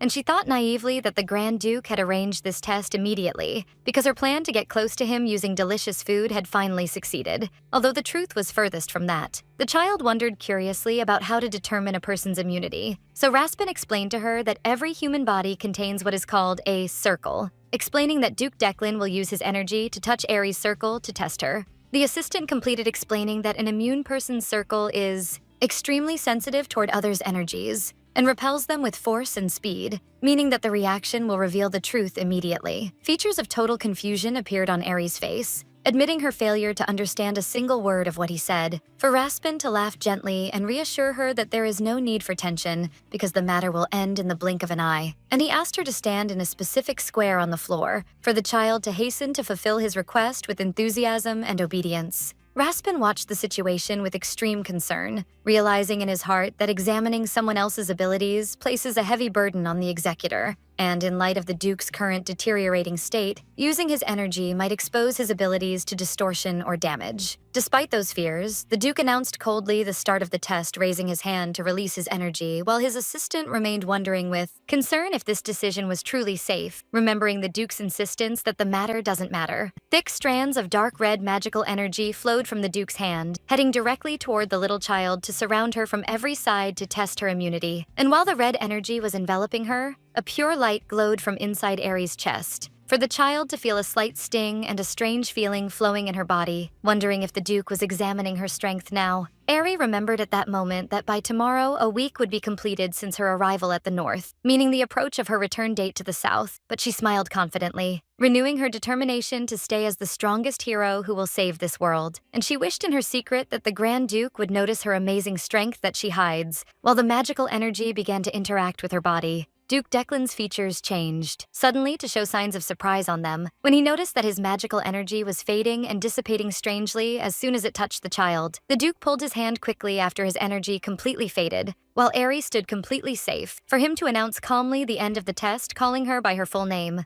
And with a tone carrying a decisive confirmation, the Duke finally informed her that she indeed possesses immunity. Assistant Raspin was deeply shocked by this result, wondering in awe if this was true, for the Duke to confirm the matter to him with strictness, pointing out that he verified it himself and there is no room for doubt. but the Duke remained immersed in his thoughts, considering that what happened is considered a very strange matter, for in the history of the North, no case had been recorded for a person born without immunity, then gaining it later. Eri jumped in the air with overwhelming cheer, proud of being a strong hero as she always thought, then asked him enthusiastically if he had also managed to confirm the presence of purification power inside her. The Duke hesitated a bit before telling her gently that she indeed has a very tiny amount of purification power, barely equivalent to the weakest level of the 1-star category. Raspin whispered to the Duke, warning him that informing her of this harsh truth might hurt her feelings. But contrary to their expectations, Eri was not annoyed at all, but considered her possession of any amount of strength an amazing matter. For Raspin to watch her with a smile, concluding that her optimistic personality makes her not worry about anything, and that she resembles her father in certain aspects as a father and his daughter. The child hastened to ask the Duke, with her eyes shining with hope, if this proof meant allowing her to stay for a longer period,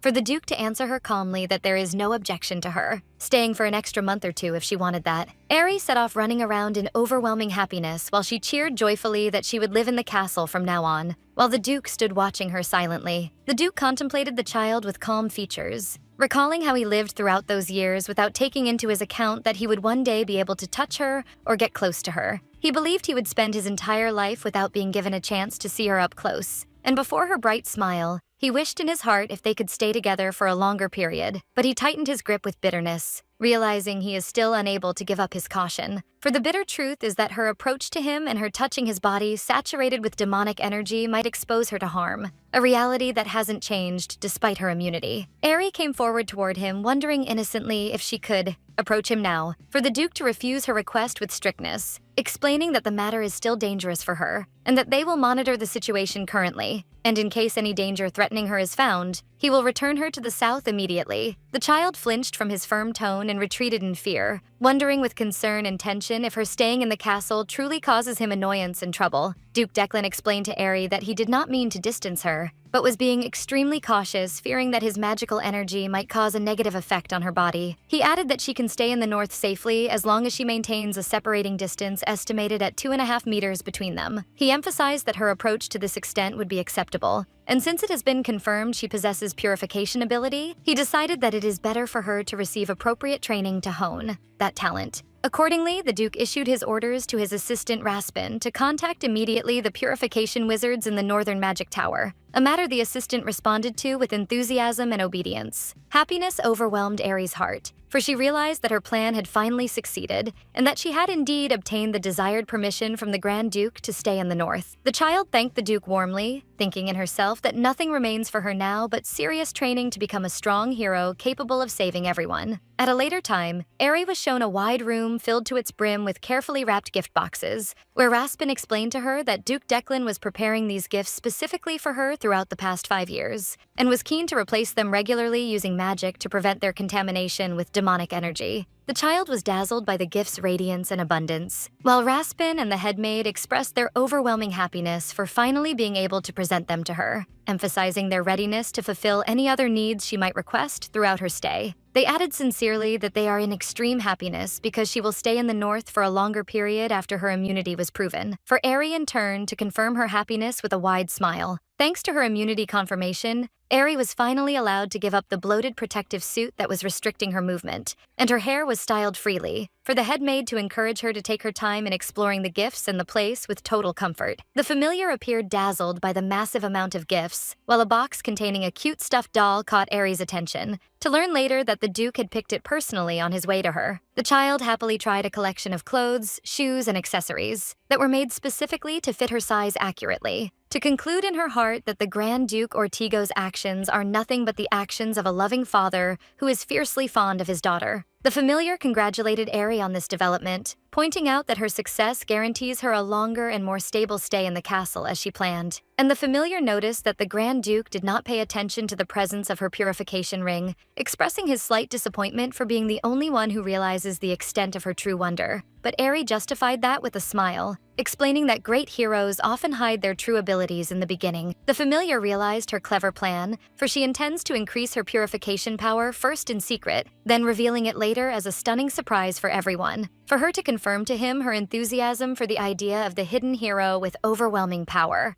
The familiar got extremely excited for the idea of the secret strong duo, and they agreed to work together to become the strongest and surprise everyone later, emphasizing to her that his presence as the strongest summoned being will make achieving this goal a very easy matter. But in the midst of their enthusiastic plans, they were suddenly interrupted by a violent and terrifying crash sound that shook the castle's corners. Eri wondered in horror about the sound's source and rushed toward the window, to witness a state of panic and screaming spreading among the knights and maids in the external courtyard. It turned out that the reason for the chaos was the appearance of a huge and scary flying monster resembling a giant hornet, which managed to penetrate the castle's defenses and reach its internal walls. The monster hovered over the courtyard threateningly, while the knights present there hurried to draw their swords in preparation to face it bravely. Eri watched the terrifying scene from behind the glass, accompanied by the headmaid, who explained to her that the monster must have followed the rear unit knights returning today, disguised until it managed to sneak inside. Extreme horror overcame Eri, and her eyes began to tremble with fear, thinking if it was necessary for her as a hero to intervene to save the people, while the headmaid stood beside her with total calm without showing any sign of panic. The headmaid smiled with confidence and reassurance, and reassured the young lady, asking her not to worry at all. And she justified her calm that Duke Declan is present in the castle and will take care of the matter. And indeed, the Duke appeared as he was advancing with confident and calm steps toward the courtyard, holding his sword. In the blink of an eye, the Duke directed a cutting strike with his sword toward the top, to release a destructive energy wave that split the flying monster in half, to meet its end with a loud scream immediately. Assistant Raspin watched the scene in awe, commenting on the flow of massive magical energy from the Duke, which erased the monster from existence easily. The knights celebrated their master's victory, praising his strength that cut the monster's energy in a moment, and asserting with confidence that even if the monsters manage to reach the castle gates, their inevitable fate is death at the hand of the Grand Duke. While Eri watched that in awe, Eri realized then that Castle Ortigo will remain an impregnable and safe fortress as long as the Grand Duke is present to protect it, while the familiar commented on the speed of his finishing the monster with one strike, for the child to whisper to herself, showing her admiration for this old man's strength. And the child was certain that everyone in the castle relies on him completely to protect them, and she stood contemplating his back as he was in the middle of his cheering knights. Despite this dazzling victory, Eri noticed a dark and troubling halo rising intensely from the Duke's body, so she wondered in confusion about the reason for others' failure to notice that, feeling clearly that that strong man looks extremely exhausted and is suffering in silence. Eri recalled in her mind the features of the Grand Duke's face at the moment of his checking her immunity, being perfectly certain that she did not imagine that expression that appeared on him, and she noticed that his features were exactly identical to those that appeared on him just now when he fended off the flying monster, which drove her to wonder with concern if he was suffering from pain or a health ailment somewhere. The child sat on her bed thinking in confusion if it was necessary for her to go to check on him, but she remembered the words of Assistant Raspin, who told her that Duke Declan is taking a break currently, so she stopped her idea. And she decided in herself not to disturb him during the weekend while he is resting, fearing that might lead to spoiling her attempts to get close to him, preferring to wait until tomorrow where she will be able to see him. However, the next day passed, then the day that followed without anything new, as the child remained waiting and tramping beside the door in vain. Extreme concern and frustration overcame her for not being able to see even a glimpse of him throughout that period, to the point that she was no longer able to do anything else from the intensity of her tension over him. Her constant concern led her to walk without awareness until she found herself standing directly before his huge room door. There was a sign hung on the door preventing children's entry, and she remembered his prior warning to her not to approach. But her concern for him was outweighing everything, in addition to her sincere desire to present thanks to him personally for all the gifts she received. And while she was standing hesitant, she was surprised by the headmaid who noticed her presence and asked her if she had come to see the Grand Duke. The headmaid understood the situation and told her that the back door dedicated to servants will be opened soon, and offered her to dress her in the magic protective suit so she can take a quick look and return immediately, which made Eri very happy and made her thank her warmly. As soon as she entered stealthily, she caught a glimpse of the Grand Duke reclining on the sofa, so she wondered to herself calmly if he was asleep. The child recalled the necessity of adhering to the promises she makes to adults, asserting to herself that she shouldn't approach him much. But her curiosity overcame her, so she decided to sneak with calm steps to approach a short distance, only believing that that won't harm. She approached, until she stood at his head exactly, and noticed while he was asleep that his features do not show signs of illness, which sent a feeling of relief in her heart. But suddenly, the Duke knitted his eyebrows intensely while he was deep in his sleep, so the child concluded with concern that perhaps he sees a nightmare or a sad dream. Out of her innocence and sympathy, she stretched her small hand to touch his wrinkled forehead, wishing in her secret that he wouldn't be haunted by sad dreams even if he doesn't smile in reality. And as soon as she touched his skin without awareness from her, she realized her mistake and remembered that she shouldn't touch a person without permission. But it was too late. As the demonic energy began to rise intensely, that touch led to a sudden explosion of dark energy that knocked the child down with force to fall on the ground. Eri wondered in horror about what's happening. The familiar appeared, realizing that the child tried unintentionally to purify his complex magical energy. The dark energy swept the place, as it turned out that what's happening is one of the side effects of the purification process failure, which led to the activation of a phenomenon called sharing nightmares. Eri found herself suddenly inside a dark and gloomy world to realize she moved to inside the Duke's dream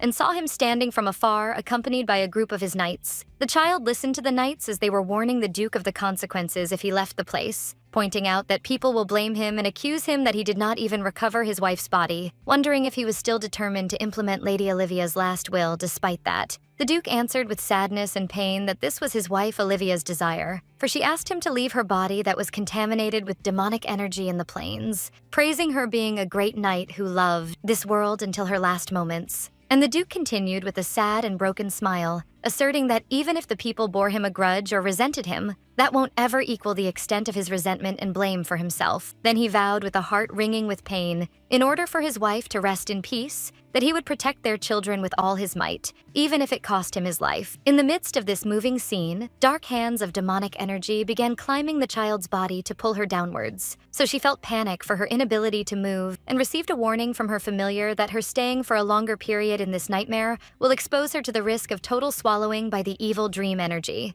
The child wondered in horror about the exit, for the familiar to appear suddenly surrounded by a glowing halo, and reassure her with total confidence that as the strongest summoned being, he will use his powers to save her from this predicament. With a bright light, the familiar urged her to hasten and return to her realistic room to survive this nightmare. And before the vision faded, Eri turned to take a last look at the Duke who stands alone in the darkness, realizing that this nightmare was in reality a sad and painful memory from his past, and felt the extent of the suffering he endures, wondering in herself if there was any way she could help him and alleviate his pain. The Duke suddenly woke up from his sleep, wondering in confusion about what had happened and asking himself if it was all a dream. But Eri soon told him that it was not a dream. The Duke suddenly stood up from his place and moved away from her. In a firm tone, the Duke asked her why she was in his room and warned her of the grave danger surrounding him, asking her not to approach him any closer than that.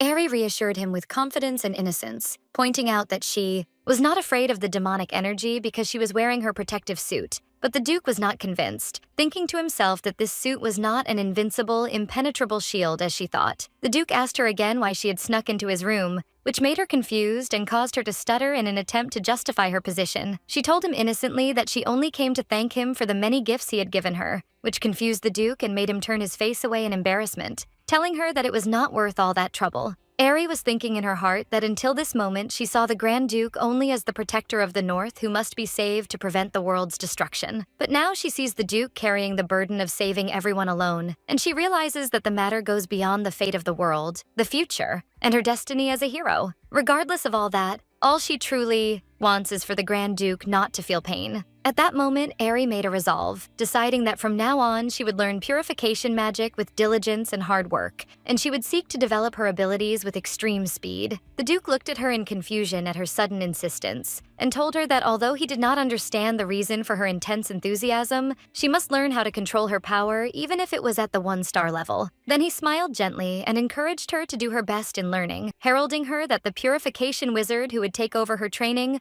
would arrive at the castle soon. Meanwhile, in the fiefdom of Marchioness Melissa in the south, a letter arrived from the north that astonished everyone. The letter was from Eri, telling her grandmother that she would stay in the north for an additional 2 months, which struck the Marchioness with extreme shock and horror. The Marchioness imagined her small granddaughter alone in the harsh northern land filled with monsters, and felt panicked at the thought of her staying there for another 2 months. The news spread quickly among the Marchioness's friends, who had prepared a lot of delicious food for Eri, and they felt sad because they would not be able to see her butt dance for 2 months. The Marchioness felt a deep sense of regret, considering that she should not have weakened and allowed her granddaughter to go to that dangerous place where even adults suffer from internal injuries due to demonic energy. But one of her friends tried to calm her down, drawing her attention to a part of the letter mentioning that the ability test proved Eri was immune. But the Marchioness did not calm down, emphasizing that the biggest problem was not whether she was immune or not, but the presence of her child in that desolate land. Her friends tried to console her, and at the end of the letter, they noticed another piece of information Eri had added. She wrote that she had also decided to learn purification magic, meaning that the 5-year-old child would begin difficult studies. Since purification magic is usually learned through a teacher-student relationship, they concluded that Eri would have a teacher as well. This matter concerned one of the friends, for she had heard that most wizards have very strange and stubborn personalities. In Castle Ortigo, the servants were whispering in admiration about the arrival of the famous 3-star purification wizard, Harus, whose presence is considered rare and amazing. Harus appeared, declaring that today is a very important day. He stood before a group of 5 2-star purification wizards he had chosen himself, and told them that they would begin teaching Lady Eri today,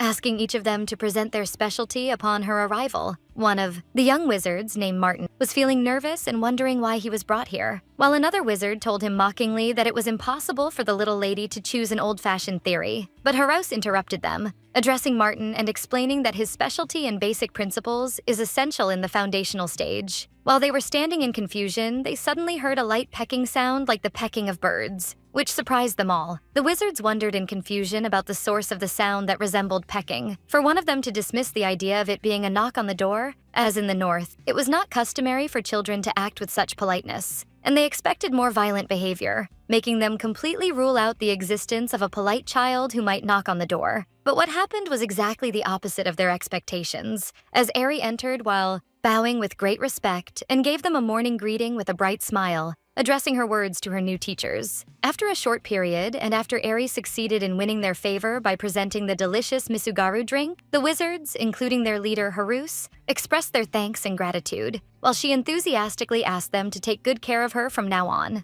Harus announced the start of the lesson and approached Eri, explaining that since this was her first lesson, there was something that must be confirmed first. He presented her with a list containing 5 different specialties in purification magic: practical purification rituals, application of purification power, principles of purification magic, monster detection, and basic purification meditation, and asked her to choose the field that interested her to start her personal lessons based on that. 2 of the young teachers tried to convince her to choose their specialties, with one offering her an immediate start in practical training, while the other tried to tempt her with the idea of purification rituals held in the forest. They were joined by a 3rd teacher, suggesting the specialty of monster detection that would enable her to monitor them, emphasizing that it would be very fun, while her familiar friend was whispering to her that this was the key to unlocking her true power. Meanwhile, Teacher Martin, responsible for the basic meditation specialty, was standing far away in despair, realizing that his specialty was the least popular of all, and that everyone preferred strong practical lessons. He was certain that the little lady would never choose the simplest basics. But Eri surprised everyone and pointed directly at Teacher Martin, declaring in a loud voice that she chose the 5th class and that she wanted to learn purification meditation at his hands. Shock hit Teacher Martin, who did not believe what he heard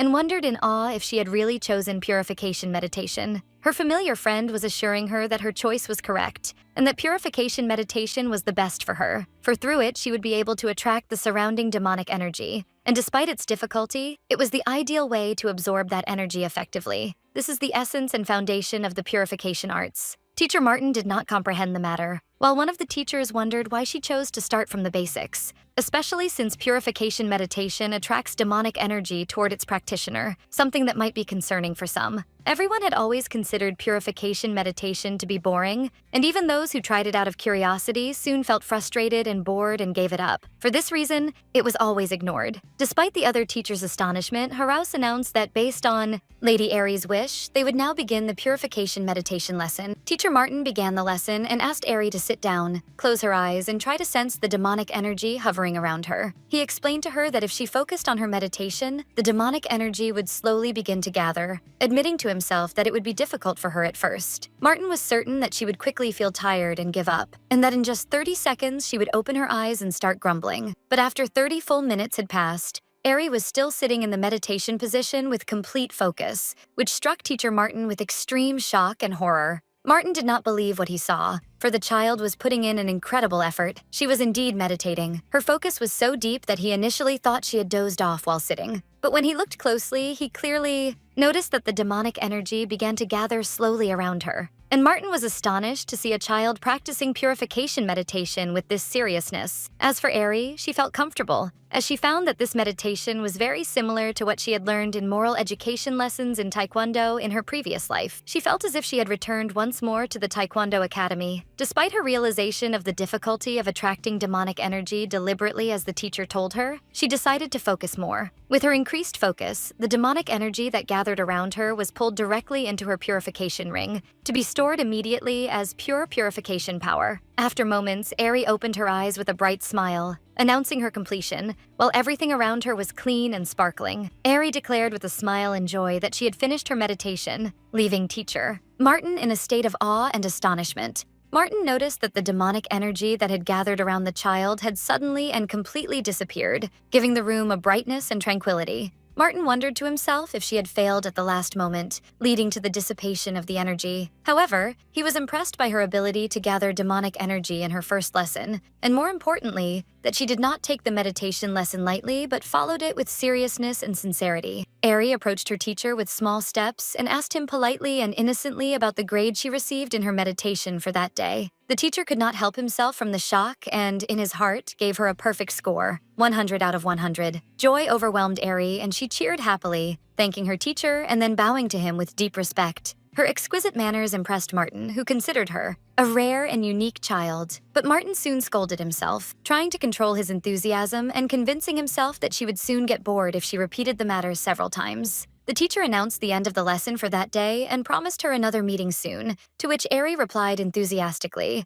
emphasizing that she would review the meditation lesson with diligence. Meanwhile, in his office, Grand Duke Declan was reviewing a set of letters. Among them, a letter that had just arrived from the south. The letter was from Marchioness Melissa, in which she explained that she would allow Eri to stay in the north according to her wish. But she warned him in a stern tone that any harm to the child would mean a declaration of war, and added that she would come to the north herself soon. The Duke recalled the memory of the Marchioness holding the infant Eri, vowing that she would raise her herself and would not allow any trace of demonic energy to touch her. The Duke sighed as he put the letter aside, realizing that the Marchioness's strong personality had not changed at all. While he was sitting quietly, he was thinking deeply about the matters that must be dealt with now after informing the South of the situation. But one idea kept haunting him: the extreme strangeness of the child suddenly gaining immunity. His assistant Raspin agreed with him, emphasizing that this is the first case of its kind ever recorded. The Duke began thinking about the possible probabilities. Either her constitution had changed for a natural reason, or there was someone who intervened in her examination 5 years ago.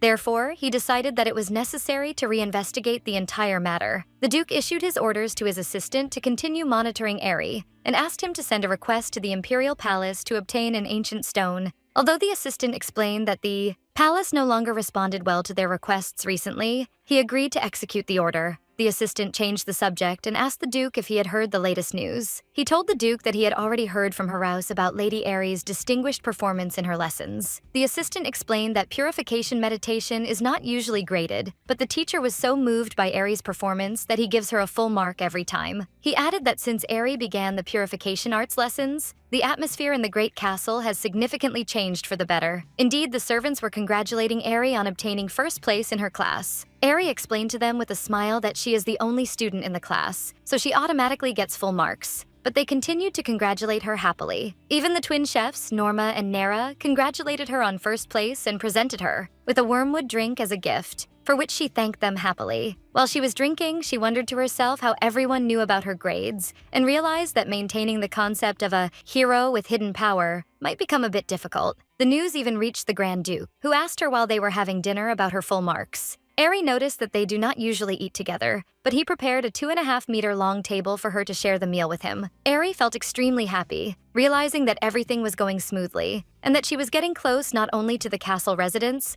but to the Grand Duke himself. Her status window appeared, announcing that she was still at the Seat of Light level, but she had advanced 2 extra spaces toward the next level. Her purification power had increased thanks to her absorbing a lot of demonic energy. The child got very excited. Only 2 spaces remained to reach the 2-star level, Tree of Light. She asked her familiar friend if she could now purify the Grand Duke even a little, but he explained to her firmly that she needs to reach the 5-star level to heal him completely. Eri made a resolve to work harder, and while she was reading one of the books, her familiar friend asked her curiously what she was reading. Eri told her familiar friend that the book she was reading was the Magic Tower Weekly Diary given to her by Teacher Martin, hoping to find a hint in it that would help her become stronger. She remembered how her teachers in her previous life emphasized the importance of studying from textbooks, and began searching for an article by her teacher Martin, realizing that the book is a summary of Magic Tower news. While she was browsing, an article talking about the Magic Tower allowing monster hybrids to enter to participate in some experiments caught her attention, which raised her confusion. The child wondered about the nature of monster hybrids and the nature of these experiments, to suddenly remember that she had read about this matter in the novel The Monster of the Northern Snowfields. She recalled what she had read, that monster hybrids are beings born from the mating of monsters and humans, and some wizards did not treat them as humans, but rather subjected them to cruel experiments and abuse for their research. As a result, a deep hatred for humans grew in the hearts of the monster hybrids, and they later took revenge on the Magic Tower wizards who performed the experiments on them, and that incident was the starting point of the North's collapse. Eri clearly remembered reading that in her teacher's book, but the current article mentions they are merely mathematical experiments. She concluded that if what she read was correct, the monster hybrids still exist somewhere inside the Magic Tower, and are being subjected to painful experiments. Meanwhile, in the Northern Magic Tower, Teacher Martin was immersed in his meditation. Some other wizards were watching him mockingly, unable to understand his intense passion for meditation, which they considered an addiction. They believed he should learn practical and useful purification magic, wondering about the usefulness of practicing the basics, especially since the purification power is determined at birth. Martin interrupted them angrily, accusing them of jealousy because he became Lady Eri's teacher, and asked them to leave if they were only here to disturb him, making them whisper about his sudden arrogance. They mocked him, asserting that Lady Eri would soon lose interest in these boring lessons, words that struck Martin to the core. Their thoughts were interrupted by a knock on the door, as one of the assistants announced the arrival of a guest to meet Mr. Martin. The guest was Lady Eri herself, who greeted her teacher kindly. Martin was surprised by her presence and asked her about the reason for her visit to the Magic Tower, especially since there was no scheduled lesson for that day. Eri told him she read something small in the book he gave her, while she remembered when her familiar friend told her, shocked by the idea that the child intended to tell her teacher that they were conducting horrific experiments on monster hybrids in the tower. The familiar expressed his anger at these evil wizards who dare to perform experiments on others just because they are not human, while Eri was confirming to him what she read in the book, explaining that the hearts of these hybrids will turn to darkness because of what is happening in the tower. Eri made a resolve and decided that she and her cookie friend would go to save the monster hybrids. She planned that after she disciplined the evil wizards, she would present nice gifts to the monster hybrids, eat delicious food with them, and even teach them taekwondo to become friends. She believed that if she did that, she might be able to stop the destruction of the North, and everyone would live happily. While the familiar was thinking about the ease of reaching the tower and the difficulty of entering it, Eri smiled confidently, declaring that she had a way. Indeed, she reached the tower easily using her teacher's name, declaring she came because she had a question for him. And this was a perfect plan because she already wanted to know more about meditation. One of the other wizards was surprised by her request to review the meditation lesson, thinking he was dreaming. Eri told her teacher enthusiastically that purification meditation is truly amazing, and that the more she practices it, the better she becomes. So she wants to study it more deeply, and pleaded with him to give her a little of his time despite his being busy with his research. Martin was deeply moved by her enthusiastic words. With all pleasure, he agreed to teach her and promised her that he would show her the true power of purification meditation, and asked her to ask him anything she wanted. Thus, meditation sessions began between Eri and her teacher Martin, as they sat together working hard and meditating deeply. After a while, Martin suggested they take a short break. The familiar told Eri that the time had come to go search for the monster hybrids, so the child turned toward her teacher Martin, asking his permission to take a quick tour to explore the tower. The teacher agreed with a friendly smile, telling her she was free to wander anywhere she wanted, but warned her against approaching the secret laboratory located underground. The mention of the secret laboratory piqued the child's curiosity to ask about it, so Martin explained to her that it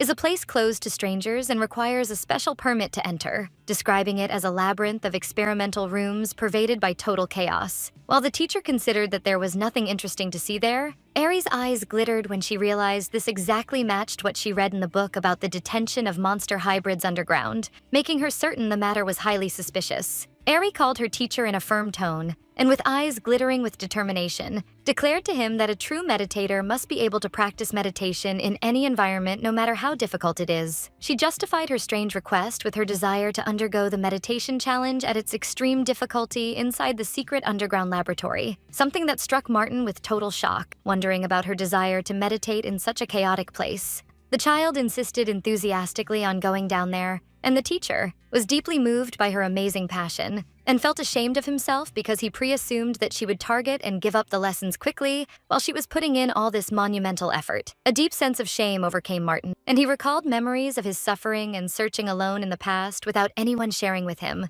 to be certain that the reason for his not giving up his studies all that time was precisely for this moment in which he would teach Lady Eri the arts of meditation. Enthusiasm ignited in Teacher Martin's heart, and he promised Eri firmly that he would take care of the matter and would certainly obtain the necessary permit to enter the secret laboratory, for which the child thanked him with overwhelming joy. Martin asked her to wait for moments and hurried to bring the permit. In the meantime, the familiar expressed his concern and his bad feeling toward that laboratory, wondering if it was better for them to ask the Grand Duke's help to solve this problem, but Eri refused the idea completely, explaining that monster hybrids feel terror of human adults, and therefore they must go themselves. The child stood with features filled with resolve and determination, vowing to herself that her monster hybrid friends should wait for her, because she is coming to save them without a doubt. Meanwhile, somewhere inside the Magic Tower's basement, an iron door was opened violently for evil wizards to appear, ordering a group of trembling hybrid children in the corner of the dark room to come out. The hybrid children appeared in a miserable state, as their bodies were covered with bruises and wounds and covered with features of horror. And suddenly a cruel hand extended to grab the arm of one of the children firmly and injected something into his body, making him moan in pain. The rest of the children watched the scene with broken hearts, for one of them to wonder in despair if they were destined to get out of this hell one day, while another muttered curses expressing his helplessness and anger. The scene focused on a blue-haired hybrid child named Karhine, 7 years old, who began recalling his tragedy in silence, thinking how months had passed since his arrival at this place, and how his life had turned into a real hell since the moment the orphanage director discovered the truth of his being a hybrid. Karhine remembered bitterly how he was sold mercilessly in the slave market, and how he was stripped of his humanity to be forcibly pulled from one illegal exhibition to another, accompanied by other hybrids to be displayed as strange commodities. And when he was finally transferred to the massive Magic Tower, the poor child deluded himself into thinking his suffering had ended and his life would witness improvement at last. For he initially thought his role would be limited to helping in simple scientific research as they deluded him while they were taking his physical measurements. But the reality was hiding for him a cruelty he did not imagine. The wizards soon revealed their dark, true faces as they began looking at him and his like with contempt, wondering with cruel mockery if hybrid slaves are considered humans in the first place. The wizards watched Karhine with sick fascination, noticing how his body overflows with demonic energy, yet he manages to suppress it completely, which aroused their ugly scientific curiosity and prompted them to suggest subjecting him to cruel experiments. The wizards discussed the possibility of getting into trouble if the Tower Master discovered their actions, but they reassured themselves that no one cares what happens in this deep basement laboratory that no one visits, asserting that their secret is safe as long as the other wizards do not discover them. As soon as their horrific experiments began, Karhine's hybrid friends from whom he used to draw strength began falling and passing away one after another before him, making him wonder in pain if they were truly just monsters hiding under human skin. The wizards, with their eyes that glow with evil, continued stripping the children of their humanity, repeating to them that they are not human, and poured all their pent-up hatred and enmity toward monsters on them. In light of this cruelty, Karhine realized while clutching his stomach in extreme pain that there was no longer any place or person to turn to ask for help or survival. Karhine fell on the cold floor beside his exhausted companions, wondering in fatigue if this extreme pain was one of the side effects of the drug they were forced to take earlier. The child drowned in a whirlpool of never-ending pain, wondering bitterly how long he would have to endure this torment, certain that his suffering would continue as long as there was a breath echoing in his chest. Despite all that despair and the darkness surrounding him, Karhine turned with tearful eyes toward the closed door, pleading inside him for anyone to intervene, for in the depths of his broken heart, there was still a desperate desire to stay alive. The scene moves to Eri, standing with serious and surprised features, while Teacher Martin's voice echoed in the background, explaining to her that this is the secret laboratory belonging to the Tower Wizards. The scene inside the laboratory was chaotic and scary, as the wizards appeared in a miserable state with exhausted and semi-insane eyes. raving words about ongoing research, and one of them boasting with a hysterical laugh that he hadn't tasted sleep for hundreds of hours, while another fell into a deep sleep over his papers from the intensity of exhaustion. In another corner, two wizards were mixing chemicals in a boiling cauldron, laughing with intense obsession as they calculated the amounts with insane accuracy. For Eri to realize at that moment that thanks to her teacher Martin's help, she had finally managed to reach the Magic Tower basement. But what she saw of the wizards' madness and their shabby condition made her stand in a state of total amazement. Eri stood contemplating the chaotic scene in the Magic Tower basement and wondered in confusion how she was supposed to find her hybrid friends amidst all this massive chaos. This scene was interrupted by a violent crash sound and a desperate cry of one of the wizards. So Teacher Martin apologized to Eri for the chaos, explaining that everyone here had lost their senses due to their intense immersion in their research. Eri then remembered the words of the maids who described the wizards as eccentric, to realize that the Magic Tower basement was much more chaotic than she imagined. A strange fog filling the place caught her attention, so she pointed to it and asked her teacher about its nature, wondering in her secret if it was demonic energy. Teacher Martin explained to her in confusion that the wizards gathered here do not wash much, for the child to conclude with shock that this fog is nothing but accumulated steam from sweat. Her familiar was struck with total shock and shouted at those wizards to start washing, then fainted from the horror of the situation. She realized that her friend had fainted from the intensity of the filth and felt she became alone in her mission. And in the meantime, her teacher urged her to advance more into the interior. Martin told her he sent prior notification of her coming, and for this reason the place looks less chaotic than usual, which struck the child with a bigger shock, wondering how this could be the less chaotic version. Although Martin considered that meditation in this basement is almost impossible usually, he saw that the attempt might be worth attention on that day while Eri was wandering with her sight in the place. Eri felt difficulty in breathing, but she made a resolve to endure. She had to find her hybrid friends who were suffering quickly, and decided to start searching for the laboratory rooms. Eri asked her teacher about what she read in the Tower newspaper about the presence of friends helping in research here. Martin confirmed their presence, explaining they vary from different plants and animals to weak monsters, and even hybrid demi-humans are kept in the basement too. And when she inquired about their current place, intense interest appeared on her face. So Martin pointed to a set of far doors, explaining they must be in one of those rooms. But he added that there are dozens of similar rooms and that he is not sure of their exact place, especially since the rooms change their locations constantly through magic. Besides that, wizards do not care about anything but their own research. While she was thinking, one of the wizards who resemble living dead collided with her and pushed her violently, asking her not to block the way because he is busy. The child wondered in confusion about what she should do. She wants to ask the other wizards, but she realized that even if she tried, those wizards who resemble living dead will never listen to her. The place was full of scattered belongings and piles of trash, and she even noticed writings on the walls insulting the Tower Master and cursing him, so she concluded that this is the worst environment ever, and that its inhabitants do not respect their elders. Martin cleared a small space amidst the chaos and invited her to sit and meditate, but Eri could no longer endure. This amount of chaos and filth was beyond the energy of a polite child like her, so she shouted that she cannot do anything here. Driven by her determination, she carried a cleaning brush and headed directly to the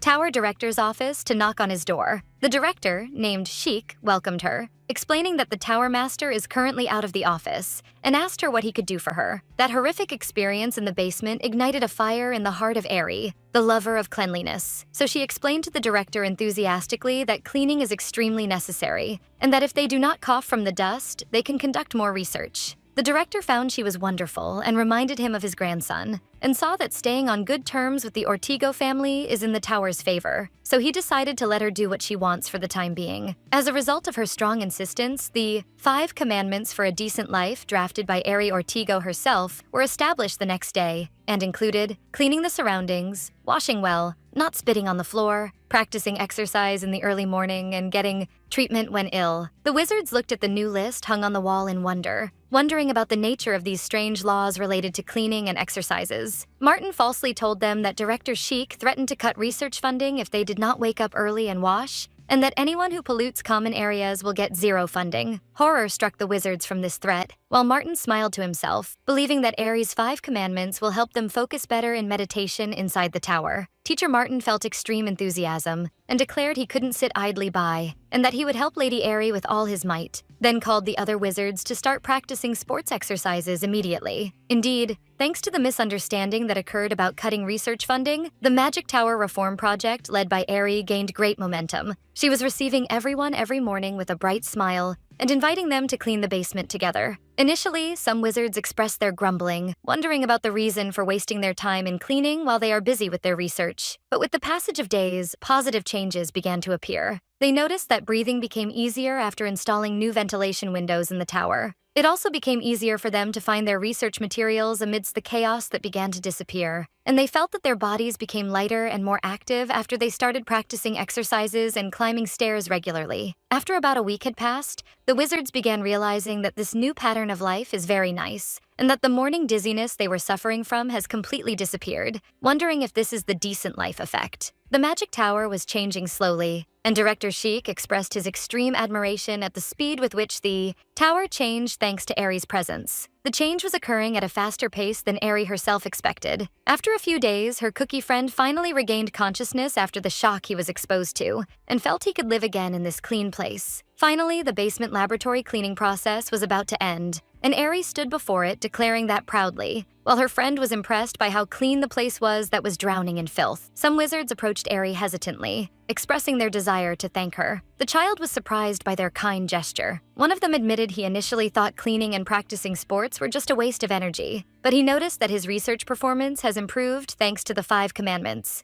And another added that it became easier for him to focus now after the foul smell disappeared from the place. Everyone agreed with him, emphasizing that work has been going wonderfully recently, and that all credit for that goes to her. While they were expressing their sincere gratitude, Aries saw demonic energy leaking from their bodies, and got excited, declaring that the time has come to absorb all this energy. Thanks to the opening of the wizard's hearts, she managed to absorb enough energy to rotate her purification ring twice, thus successfully completing the Magic Tower purification process. After the basement became completely clean, all her focus became centered on her next goal. The time has finally come to find her monster hybrid friends detained behind that red door. For the hybrids imprisoned, every day that passed them behind the red door in the Magic Tower basement was a duplicate version of suffering, where wizards used to open the door once or twice daily to draw their blood or inject them with unknown substances. After that, they are returned to their desolate rooms again, and this vicious cycle of pain continues. But recently, they noticed that the atmosphere in the Magic Tower has become strange, for the wizards suddenly became obsessed with cleanliness and order,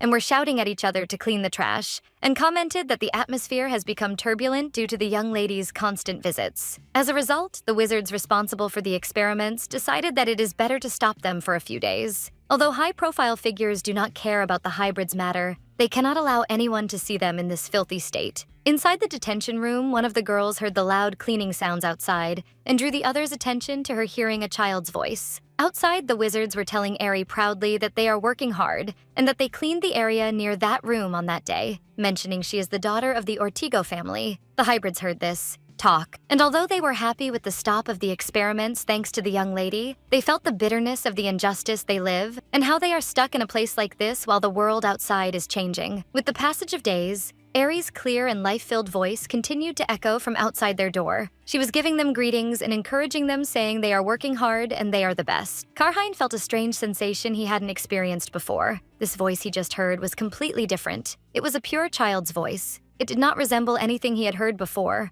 and it did not carry in its folds any feeling of deprivation or jealousy, but was something completely new that made him want to hear more. While he was listening to her way of talking and her laughs, he felt as if the pain wringing his heart in this cold place has eased a bit. After finishing her encouragement, Ari took a deep breath while looking toward that room, her next goal clearly determined. Teacher Martin expressed his extreme admiration for how clean and wonderful the place was after removing the chaos. But Ari pointed to a specific door and asked him curiously if this door was always there. The teacher confirmed the door's existence, so Ari told him she thinks she just heard a moaning sound coming from inside that room. A strange feeling of concern overcame her, and driven by her intuition, she asked her teacher Martin to open that door immediately. When the door opened, they caught a glimpse of a boy sitting alone inside, so Martin wondered with a quiet voice if there was anyone in the room, or if there was something wrong. Ari declared she will enter for a moment, and found the blue-haired boy sitting alone inside. Ari stared into his blue eyes that resemble a lake, and realized at that moment that she knows this boy. She had seen him before in the novel. He was Karhine, the character who stood at the forefront of the demi-monsters and led the attack on the Magic Tower, and famous for possessing massive abilities. Eri realized she finally found the room in which the demi-monsters were detained, while the boy was sitting on the floor, dazzled by the bright light he wasn't used to. She approached him and gave him a greeting, then announced to him with a smile that she came specifically to save him. The boy realized that this is the same voice he used to hear from outside the door, and that this child is its owner. The boy wondered why a figure who seems of high status would come to a place like this, which surprised Eri. Eri examined him up close and noticed with sorrow that his body is covered with painful wounds and scars, and that his feet are bound in chains. The child realized at that moment the reason for the hatred Karhine bore and his desire to destroy the North, and understood the extent of the difficulty he went through until now. In a tone filled with empathy, she asked him if he had been in a lot of pain. She stretched her small hand and held his hand gently, and offered him to go with her. The boy felt a sting in his heart from this unexpected gesture, and pulled his hand quickly, apologizing that it was dirty. Eri told him that that doesn't matter at all, then hugged him tightly and promised him she will save him and they will get out of this place together. She held on to him with insistence and made a resolve in her heart that this time she will certainly save him. In Director Sheik's office, one of the assistants was presenting a report stating that since the application of the 5 commandments, research performance in the Magic Tower has significantly improved, and that the wizards who were collapsing from exhaustion every few days, not one of them fell for a whole week. The director expressed his surprise, admitting that the matter is truly unexpected and that the tower basement has become incredibly clean.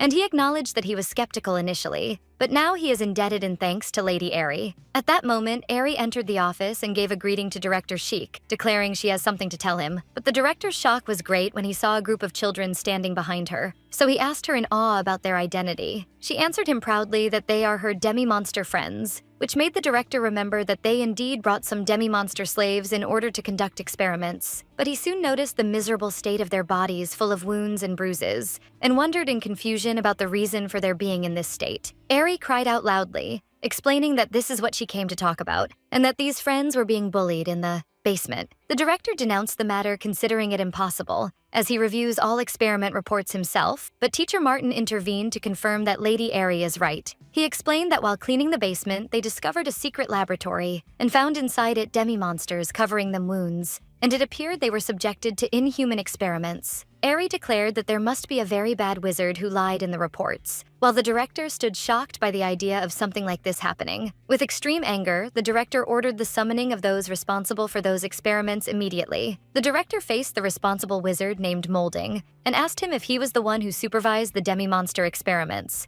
and reminded him that he said it was just a simple training experiment. Then he pointed to the children whose bodies appeared bruised and wondered angrily how human experiments can be conducted until they are injured this way, demanding an explanation for what is happening on Earth. But Molding's companions contented themselves with whispering among themselves mockingly, considering that Molding had lost his senses.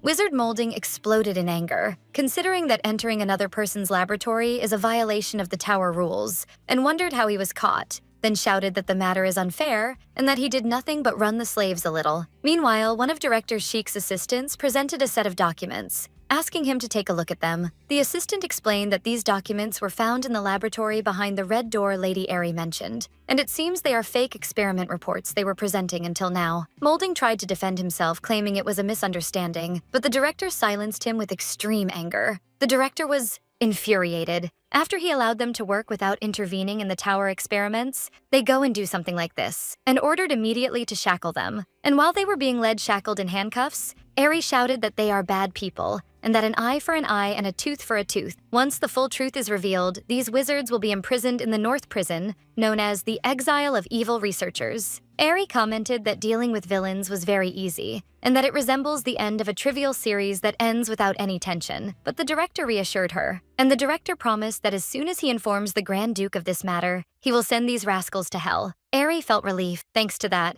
no one will have to suffer at the hands of these bad wizards anymore. While Karhine was looking at her silently, joy overwhelmed Eri, and she declared happily that she finally succeeded in saving her demi-monster friends. Thus, thanks to Eri's efforts, the Magic Tower experiment incident, which could have turned into a major catastrophe, was contained quickly. Later, Director Sheik presented Karhine with a box of medicines to treat his wounds and apologized to him sincerely. explaining that as the person in charge, he bears a great responsibility for this incident, and that he is truly sorry for not noticing the matter, and wished he could be forgiven. Karheen thought to himself that he doesn't have the energy to forgive anyone or feel anger now, and that the most important thing is what will happen to them after that. At that moment, Eri asked the director if they would be released now, and wondered if she could take her demi-monster friends with her, which raised the director's astonishment. She explained enthusiastically that she can even give them rooms to stay, and that she owns more than 1 million neon, and that she will bear responsibility and will get permission from the Grand Duke too, then asked him with concern if the matter was unacceptable. The director answered her that he doesn't see an objection, but suggested that instead of asking him, it might be better to ask them directly. He added that after being freed from their chains, they were no longer slaves. Eri turned toward the other children and stretched her hands to them with warmth, and invited them to come with her if they agree. The children looked at each other in confusion, wondering if Eri truly wants to take them with her. She told them with a bright smile that Castle Ortigo has many good things, and that the matter will be fun, certainly, and promised them she will teach them Pumze and fencing. Then she announced to them that she wants to be friends. Thus, Eri Ortigo purified the Magic Tower, and even saved the demi-monsters too, and has received the completed mission data from Director Sheik on her map of the northern Castle Ortigo. The number of her friends she saved reached 5: Dinan, Rayred, Vels, Seor, and Karhine. She knew Karhine because he was the leader of the demi-monsters in the novel, but she wondered why the other friends' names also seemed familiar. While recalling the cover of the novel, The Monster of the Northern Snowfields, suddenly she remembered everything. They were all friends who would awaken incredibly strong supernatural abilities in the future, making her realize that she has formed some amazingly strong friends. In the novel, these friends used that massive power to take revenge on the Magic Tower, but she decided that the matter will be different this time. For if they stay in Castle Ortigo, she will be able to monitor them and help them, and to ensure that things won't go as in the book, she had to take good care of her friends. Upon their arrival at the castle, the children were awed by how wide the corridor was and how high the ceiling was, and everything seemed luxurious and expensive, and they wondered if this truly was the ghost castle they heard about. They were actually bright and life-filled children. Eri welcomed them with enthusiasm and promised them to introduce them to the place where they will stay from now on, and began by introducing them to their private rooms. Eri continued her introductory tour and took them to the luxurious dining room, explaining that this is the place where they eat the delicious food prepared by the top chefs. Then she enthusiastically led them to the spacious bathroom and told them they could become completely clean here, which struck the children with awe at the place's luxury. The children were awed by the level of luxury and wondered about this kind of indulgence, while Eri offered them a toothbrush and toothpaste and suggested they wash their teeth and faces together from now on, considering the matter would be fun. But Karhine tactfully refused the offer and thanked her for her kindness, emphasizing he can wash himself, then excused himself. Eri watched him as he left and wondered in herself about the reason for his action, while the other children were running happily around her exploring the luxurious room, and her familiar asked her about the reason for her sadness. Eri realized that Karhine never looked into her eyes since they met, and concluded that he must have gone through bad things in the past, and that it is natural for him to be cautious, and that the matter will take time for them to get close to each other. Despite that, she wished he would like the room she prepared for him. Karhine stood before his room door and felt strange. When he entered, he found himself in an incredibly luxurious and beautiful room, prepared specifically for him,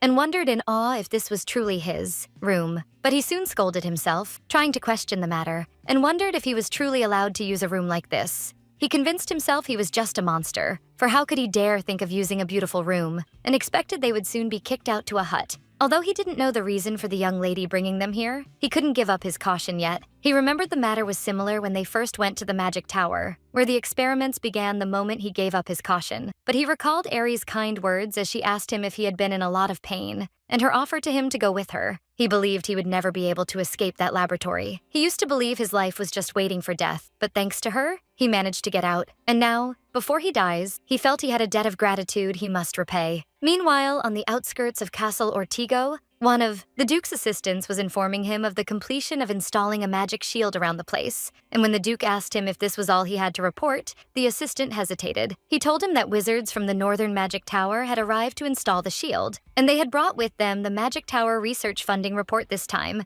delivering it on behalf of the Tower Master. The Duke's assistant was surprised by the wizard's action, who usually resembled living dead. They looked different this time, and described their appearance as scary. The Duke received the report, believing it was just research records carrying no importance. But he was surprised when he found that the report is essentially a story of how all Magic Tower problems were solved thanks to the kind and beautiful Eri. The Duke wondered in confusion what this praise publication was, At that moment, Eri ran toward him, calling him old man, declaring she was waiting for him. He told her he heard what happened in the magic tower, so she confirmed the news proudly, declaring she solved everything. The Duke was surprised that while he was away from the castle for a few days dealing with monsters, she turned into a hero in the magic tower. He scolded her for her reckless going to the underground laboratory and asked her why she didn't wait until his return. She justified her position that there was no time. The Duke scolded her because at such times she must summon an adult. She replied that this is what she did when she summoned Teacher Martin. The Duke wondered in himself about the reason for her eloquence and felt he needed to scold her somehow. So he decided that since the matter might be dangerous, from now on, she is forbidden from moving without telling anyone, and threatened her that if she acted alone again, he would make her eat a lot of broccoli, which children hate, and all kinds of disgusting vegetables. But she surprised him with an enthusiastic cry, declaring she loves broccoli, and added happily that her grandmother used to always boil it for her, and that it was extremely delicious, and concluded she must act alone a lot from now on to be able to eat it. The Duke realized he forgot that the child has her grandmother's tastes, and lost the will to scold her. The Duke announced his desire to go see the monster hybrids she had brought, so Eri strictly told him that they had committed no sin that warranted scolding, leading her father to agree not to scold them. She explained to him that she considers them human beings and friends of hers despite the way people look at them as monsters, pointing enthusiastically to her ability to rid them of any demonic energy they might carry. The Grand Duke smiled to himself, noticing that her talk about getting rid of demonic energy greatly resembled his mother's way of speaking. The Grand Duke praised his daughter, admitting that her correcting the Magic Tower's mistakes on her own was a difficult achievement that counts in her favor, wishing in his heart that he could tenderly pat her small head in such moments. Despite his hesitation to touch her, he praised her intelligence and wonderful work, causing signs of great surprise and happiness to be drawn on Eri's face for receiving this praise. After a series of events, the monster hybrids came under the Grand Duke's protection and were allowed to stay at Castle Ortego. A few days passed, and Karhine appeared sitting anxiously before the Duke. The Grand Duke sat regally before him, pointing out that he was the monster hybrid brought by his daughter to the castle. Karhine looked at the Duke with tension, contemplating his overwhelming prestige that confirmed the rumors circulating about him, and wondered to himself with concern if the stage of harassment and torture was about to finally begin. The boy recalled in his mind the few days he had spent at the castle,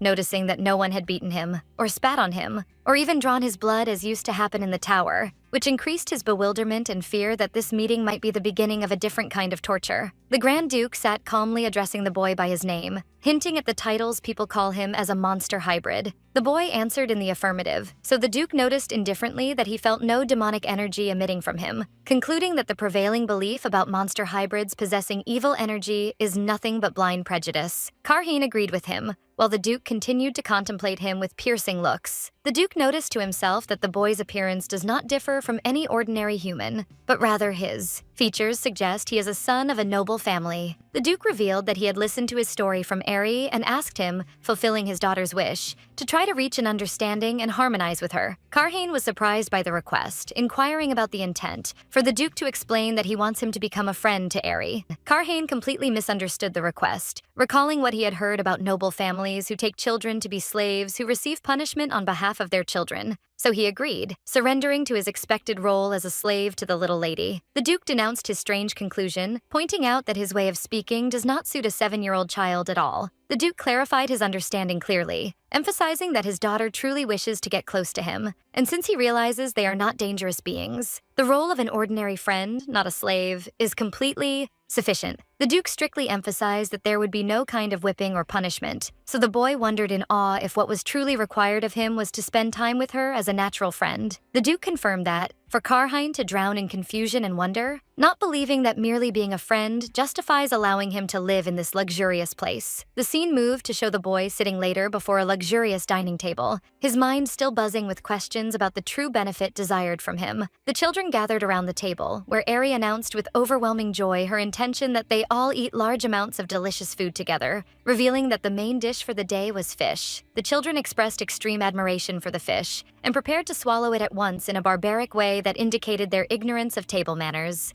Eri intervened quickly to prevent them, explaining, seriously, the necessity of removing the bones first before eating the fish to avoid any harm that might befall their throats. One of the boys tried to remove the bones with his bare hands simply, prompting Eri to let out a cry of panic at his random behavior. The child took a firm stance resembling strict grandmothers, and raised a fork and spoon to guide them to the necessity of using the designated cutlery beside their plates to avoid getting their hands dirty while eating. The boys stared at the forks in their hands with total confusion and wonder, showing their total ignorance of what these tools were and how to use them. Eri began teaching her friends how to use cutlery, brilliantly showing them how to cut the fish with a fork and knife, and praised Karhane's good performance when he began imitating her, encouraging him to continue practicing this way. Eri looked with empathy at her monster hybrid friends and noticed that their arms and legs were thin like fish bones, wishing in her heart that they would eat heartily to gain some weight and become full, recalling her grandmother's words that a cute child who eats well is a good child. An atmosphere of temporary calm pervaded the large dining table where everyone was trying to eat their meal, making Eri feel satisfied and pleased to see things going well. But this calm soon dissipated, as one of the girls expressed her extreme admiration for the delicious taste of the fish, using some inappropriate words to express how bad her previous life was compared to this bliss, while another wondered if he could eat the fish with his hands instead of the fork. The chaos increased when another boy began drinking tea directly from the pot, while another boy surrendered to sleep, placing his head on the dining table after announcing he had finished his meal. Eri realized then that she had overlooked an important matter, which was that the monster hybrids were focusing throughout their previous lives on survival only, making them completely ignorant of the simplest rules of general etiquette, leaving her standing shocked and identifying before the scene of massive chaos on the table. Eri tried to guide them gently, asking them to eat slowly, and alerting the sleeping boy that he shouldn't sleep in this narrow place not designated for that. Then she sighed in despair before the salad plate, realizing that it was natural for her friends not to know the rules of conduct since they had not received any education in this field before. She recalled at that moment her grandmother's advice, who always emphasized that learning etiquette and tact is a basic condition for a child to grow up wonderfully and perfectly. Karhine noticed Eri's confusion and clear annoyance,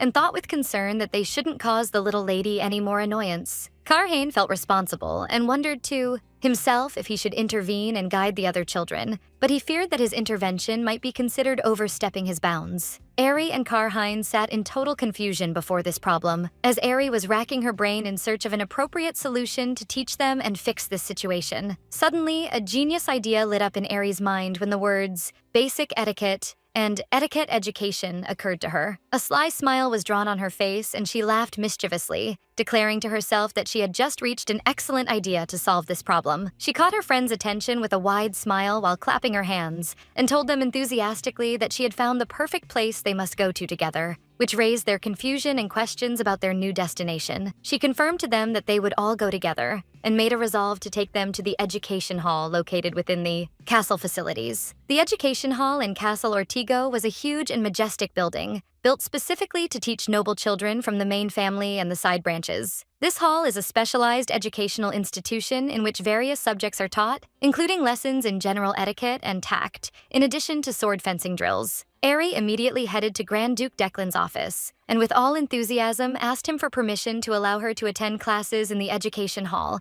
accompanied by her new monster hybrid friends. The Grand Duke was surprised by her request, and warned her seriously that the education hall is considered a somewhat dangerous place. He explained to her that the place is ruled by the logic of power, based on the ideology of the family's first founder, and that even with her status as a noble lady, the mischievous children there would not treat her with respect. But Eri reassured him confidently that it would be okay. In fact, Eri had wanted to go to the education hall for a long time, recalling the previous confrontation in which she taught one of the bullying boys a harsh lesson. With eyes glittering with enthusiasm, she whispered to herself that it was a great opportunity to teach these bad children a lesson in morals while they were there, while the Duke was looking at her in wonder for not understanding her hidden intent. The Duke finally agreed to her request and promised to send word to the education hall, but he insisted on appointing knights to accompany them from behind to ensure their safety. Once permission was obtained, Eri and her friends prepared perfectly, and soon their first day in class arrived, where they walked together in their elegant clothes toward the hall. One of the boys asked fearfully if the education hall was a place for whipping and punishment, for Eri to gasp, shocked, and confirm to him denying that, fiercely, explaining that it is a place for learning etiquette together.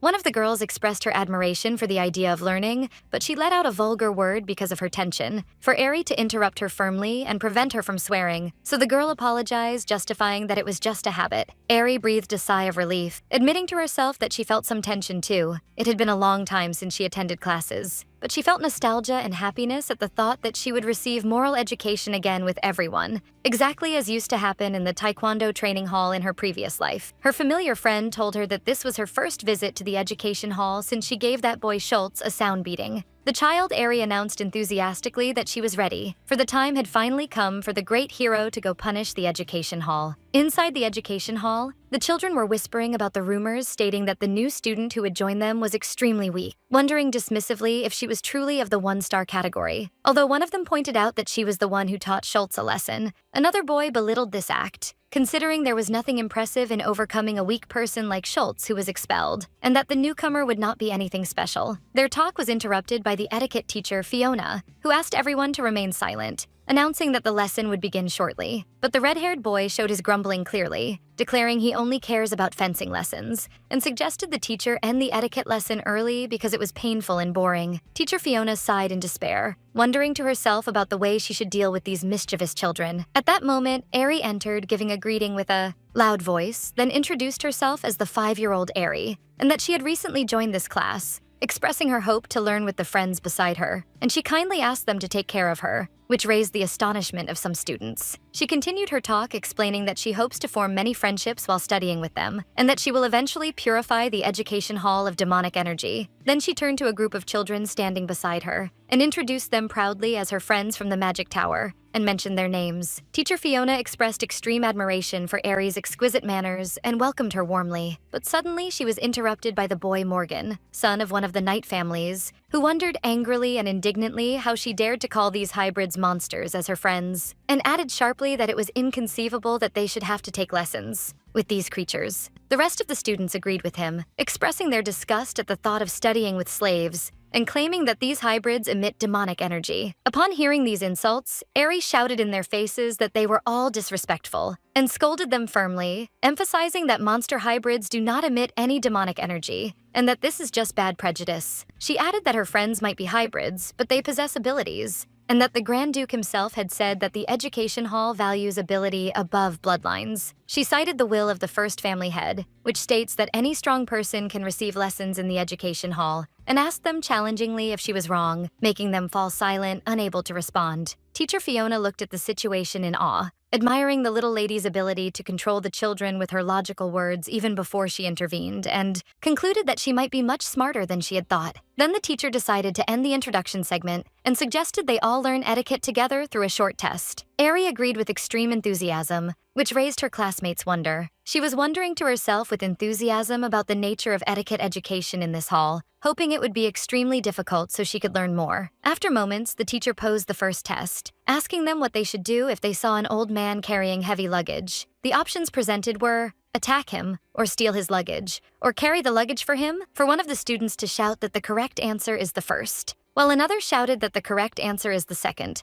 leaving Ari in a state of shock, wondering if this was a real question. One of the students complained about the difficulty of the question, but her classmate considered it very easy, justifying her choice to steal the luggage by the possibility of there being a treasure inside. Another student agreed with her, but insisted that the first answer is the most correct. The old man might be a monster in disguise, so he must be beaten first to see his reaction, while Karhine confirmed that the correct answer must be to attack him, because the matter would turn into a major catastrophe if he was a monster. Ari looked at her classmates in a state of horror, and realized that if they continued with this thinking, the world was destined for destruction. When the teacher asked if there were any other opinions, Ari raised her hand enthusiastically, declaring she had a different opinion. Morgan noticed her answer and frowned, then threw a paper in her direction, but her friend Karhine skillfully intercepted it. Her familiar friend felt extreme resentment. The atmosphere in the hall was in a state of massive chaos. Ari realized she wouldn't be able to focus on the lesson this way, so she decided to ask the teacher to stop the test for a moment. And with eyes glittering with determination, she announced she would like to say something to her classmates. Morgan wondered mockingly about who messes around during class, then admitted he was the perpetrator and asked insolently what she could do about it. Then he challenged her directly, asking her to ignore the teacher whom he described as a scarecrow, and to fight him. But she answered him with total calm, reminding him they were in lesson time currently, which raised his surprise. She continued her talk gently, asking him to focus on the lesson so as not to put the teacher in a difficult position. Teacher Fiona rejoiced at her intervention and asked everyone to focus, while Morgan was feeling embarrassment and anger for her ignoring him. Then Ari announced she would answer the test, and presented the correct answer, which is that one must help the old man in carrying his luggage. Thus, the test ended with a crushing victory for Eri, who obtained first place, while no other student answered correctly, which made her think that what she did was just common sense, while the rest of the students wondered in surprise about the reason for the correctness of her answer. And the teacher was impressed by her being the first student to ever answer correctly. During the break time, Morgan approached Eri and Karhine and described them as the monster and the tiny one. So Eri defended her friend, emphasizing that he is not a monster. Morgan accused her of ignoring him earlier, then presented himself arrogantly as the strongest in this class. Eri asked him calmly what he wants, so he challenged her to a fight, provided that the loser becomes a follower to the winner. Morgan was thinking of his resentment at others, ignoring him for being from a side branch of the family, and saw in Eri a ripe opportunity to prove himself. If he could subdue her, things would become fun. He remembered the covenant everyone swears upon entering the education hall, which states that anyone who moves conflicts from inside the hall to outside it will be hit by the curse of the first Grand Duke. So he concluded from that he wouldn't be exposed to any punishment, even if he assaulted her inside the hall. Morgan rejoiced. The next class is the combat class, which is a perfect timing, and thought that even if she screamed from fear in the training courtyard, no one would help her, and he would be able to hit her as he pleases. Eri looked at him to herself, considering him more cowardly than she had thought. She had seen his like among spoiled children in her previous life. She remembered how she used to make them kneel with her techniques, and realized that if she left a boy like him alone, he might cause a big problem in the future. So she accepted his challenge, declaring that the time has come to establish discipline once again. In the training courtyard, the combat instructor, Garen, was thinking that he had been told of the arrival of the little lady from the Ortigo family today. He remembered that teacher Fiona had praised her intelligence, but he assumed that since she was the Duke's youngest daughter who grew up in the South, she might be good at etiquette, but she would face difficulty in keeping up with combat drills. When he arrived, he was surprised to see the children sitting in total calm unusually. Then he noticed Eri and Morgan standing in confrontation with each other with serious looks. He asked the children what was happening, so one of the girls pointed to him to be quiet and told him the two were about to exchange blows. The instructor was surprised, realizing that those who will fight are Morgan and the little lady. Although it is common for the children of the North to play at fighting, he decided to intervene if the matter became violent. The two stood in confrontation with each other on their first day, and the instructor decided to stop them immediately if things went bad. Morgan explained the rules are simple. The loser is the one who falls first. So Eri agreed, but asked they start by bowing to each other first. Morgan was angry at this request and demanded they start immediately, but she told him calmly she wouldn't fight him if he continued in this behavior, making him retreat and insist they agreed on fighting. Eri scolded him, asking him not to get angry, and explaining that there are things in this world that won't go his way, and insisted that if he wanted to fight, he must bow. So Morgan succumbed to the matter reluctantly while wondering in confusion about the reason for her insistence on this strange matter. Eri continued teaching her opponent combat etiquette, explaining that after bowing, they must shake hands with each other, then bow politely to the watching friends, and finally present a word of thanks to parents, and that the duel does not start except after all that, which struck Morgan with extreme shock. After moments, Morgan had completed all those rituals and stood panting from exhaustion after thanking his mother, declaring he had done everything. Eri announced that the fight would start now, while Morgan was thinking with resolve that the time has finally come to teach this little girl a lesson. Eri let out a strong battle cry and took the preparation stance for the battle. Morgan was surprised by the strength of her voice, wondering if this was a sonic attack, and decided to end the matter quickly. Morgan rushed toward her, planning to attack her legs and knock her to the ground, but Eri dodged his attack with a swift and fast move. Morgan was shocked when he found she had appeared behind him suddenly, and screamed in a state of panic and wonder. Eri jumped in the air, realizing that despite Morgan's speed, her basics, which she honed with daily training, were superior. Eri executed her distinctive secret technique, the flying vital strike, to hit Morgan with a direct blow that made him scream in pain. The combat instructor and the rest of the children watched the scene in a state of awe. Her attack was deep, mysterious, and incomprehensible to them. Her friend Karhine looked at her with wide eyes, realizing this was a move unprecedented in the North. Morgan fell to the ground reeling from the strength of the blow. Eri stood with arms crossed, declaring victory was hers. Morgan did not believe he lost, and threatened her that he would tell his mother, to which she replied mockingly that all spoiled children say the same thing and described him as a snitch. Morgan was infuriated by her description of him, but she faced him firmly, emphasizing that complaining after a fair duel makes him a snitch, and that fighting in the academy stays in the academy. This is the rule. Instructor Garen was completely shocked, and wondered about the nature of that kick, emphasizing that such a technique does not exist in Northern martial arts. He was impressed by her fluid and graceful move and concluded she was a true master. The instructor approached Eri and praised her amazing strength and asked her if she had trained in martial arts. So she was surprised by his presence but confirmed to him enthusiastically she trained hard. The instructor was awed that the child known as a purifier of the lowest degree is in fact a hidden martial arts master. The instructor laughed, emphasizing that teacher Fiona was right. Eri is truly amazing, and that things will be fun from now on. Then thanked her, while Morgan was still in pain on the ground. Eri approached Morgan and stretched her hand to him, and said since he won't snitch on her, he fought hard too, which raised his confusion. She explained to him that her master used to always say that duels must end with respect, then forgave him for his previous insolence,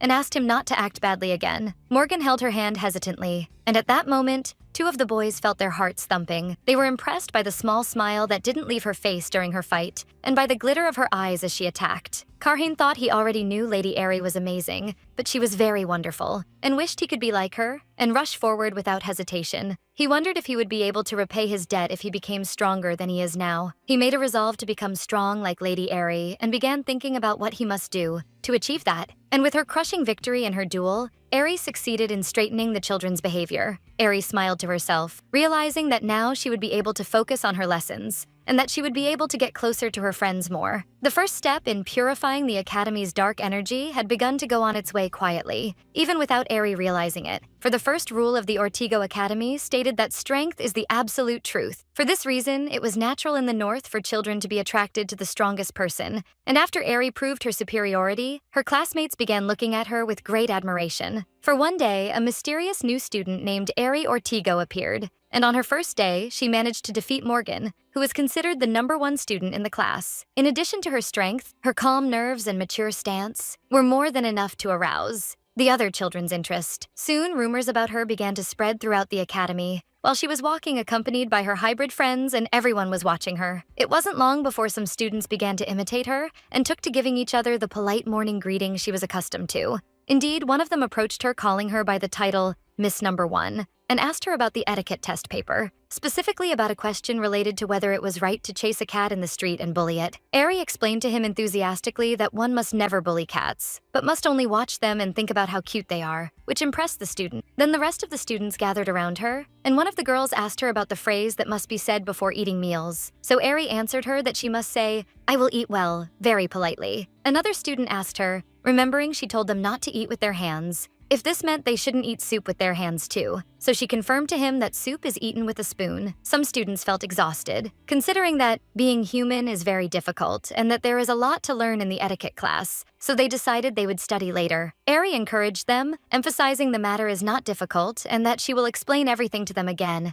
one by one. She was thinking to herself that their mere asking of questions counts as a big progress, but she was surprised that they forget 10 things for every one thing she teaches them, as their test papers were showing low grades. She noticed that the children seem interested in etiquette, but they struggle a lot to learn it, and wondered if something was missing her. Then she suddenly realized that the dark energy in the North specifically affects children's minds, and concluded she needs to purify that energy first. She decided to try that immediately, so she sat in the meditation position, but she didn't succeed and felt confusion. After a while, she woke her familiar friend who resembles a cookie. The familiar grumbled that he was planning to sleep during the academy time because of the noise, but Eri apologized and told him she has a request, which is that she wants to devour a group of dark energy. The familiar simply told her to do that, but she explained she already tried. But the children run very violently that it's difficult to purify anything, for the dark energy appeared as if it continues to escape. She told him she wants to pull all the dark energy at once. So the familiar reminded her there is nothing that calls for difficulty, and that she only has to use that thing she learned recently. It was a perfect timing to use the power of purification meditation, which is the ability to pull the dark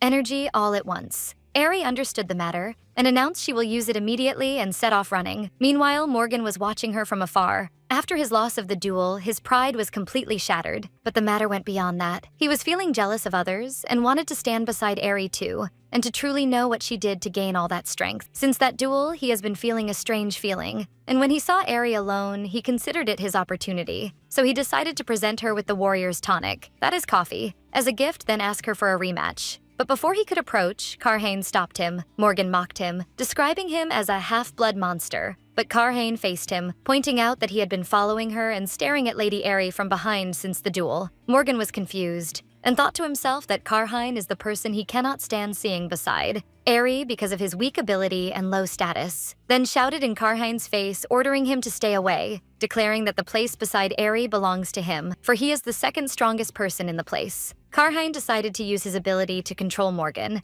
as he directed his energy toward him and forced his body to move against his will, thinking to himself that to become like Lady Aerie, he must keep his eyes on her all the time and stay close to her, and to keep away any rival who might constitute a threat to her. Morgan was surprised by his body moving on its own without his will, while Carhane continued to impose his control over him. And Carhane directed a sharp look at Morgan, warning him against merely thinking of harming Lady Aerie, then ordered him to get rid of the dangerous liquid he carries, prompting Morgan to drop the coffee bottle against his will, while he wonders in confusion about the reason for that since it is just coffee. And finally, Carhane ordered him to obey everything Lady Aerie says from now on, for Morgan to stand in a state of awe and confusion, unable to understand. Suddenly, Morgan regained consciousness and looked around confusedly, wondering what he was doing in this place, while Carhane stood watching him calmly. Carhane thought to himself that what he just used was just a weak brainwashing that affects slightly the subconscious, and concluded that this level of influence will be more than enough for someone like Morgan. But Carhane soon held his head in pain, realizing that this severe headache is one of the side effects of his manipulating others' memory. And Carhane recalled the nature of his ability that recently awakened, which is a power capable of distorting place and memories, and remembered how he was sitting alone in the darkness, thinking that he never planned to use it because it doesn't serve any purpose with adults or strong opponents. And he used to believe that even if he used it, nothing would change in his bitter reality. But he looked at his hand and tightened his grip with resolve, realizing that despite his energy's weakness and his inability to control it completely yet, it will be very useful if he wants to become stronger to repay his debt to Lady Aerie. The scene moved to the education hall where the teacher began the lesson, and the students answered her with noticeable enthusiasm and discipline. Teacher Fiona was surprised by the students' intense focus and attention to her, and even their using of respect titles unusually. Meanwhile, Aerie was sitting calmly, realizing that her decision to use purification meditation was the ideal solution, and noticed with happiness that as soon as she purified all the dark energy from her friends, her purification indicator rose significantly, while an atmosphere of discipline pervaded the hall. And Aerie confirmed her theory. Once the dark energy disappeared, everyone became able to focus better, which appeared clearly when Morgan raised his hand enthusiastically to participate. The teacher asked Morgan if his vision had become clearer now, so he answered her in the affirmative, although his classmates mocked him and described him as the madman with clear eyes, so Morgan asked them for silence. Joy overwhelmed Aerie's heart for her success in purifying the worst troublemakers like Morgan, considering that an amazing result. Aerie noticed the big positive change that occurred to the rest of the Academy's children, but what truly pleased her was seeing passion shining in Carhane's eyes during his study, after they were filling with darkness in the past. She also felt very proud to see the rest of the hybrid children studying with diligence and hard work, imagining them as small buds growing and flourishing thanks to her efforts. At the end of the day, Teacher Fiona distributed weekly notices to students, stressing the necessity of delivering them to their families. It was known that the savage northern children might seem at first glance neglected by adults, but that was in fact a traditional educational style to help them survive in the harsh northern environment, where every family exerts great effort in teaching its sons. For this reason, the observation class mentioned in the notice was considered one of the most important events in the academy, which made Aerie look at the paper with deep thought. After several days had passed, Aerie knocked on Teacher Fiona's office door and entered, greeting her and explaining that she came based on her request. The teacher welcomed her and reminded her that tomorrow is the observation class day. Then the teacher added wonderingly that she hadn't received any reply, clarifying whether Grand Duke Declan would attend or not, which made Aerie flinch with tension, and the teacher asked her if she had delivered the notice to him.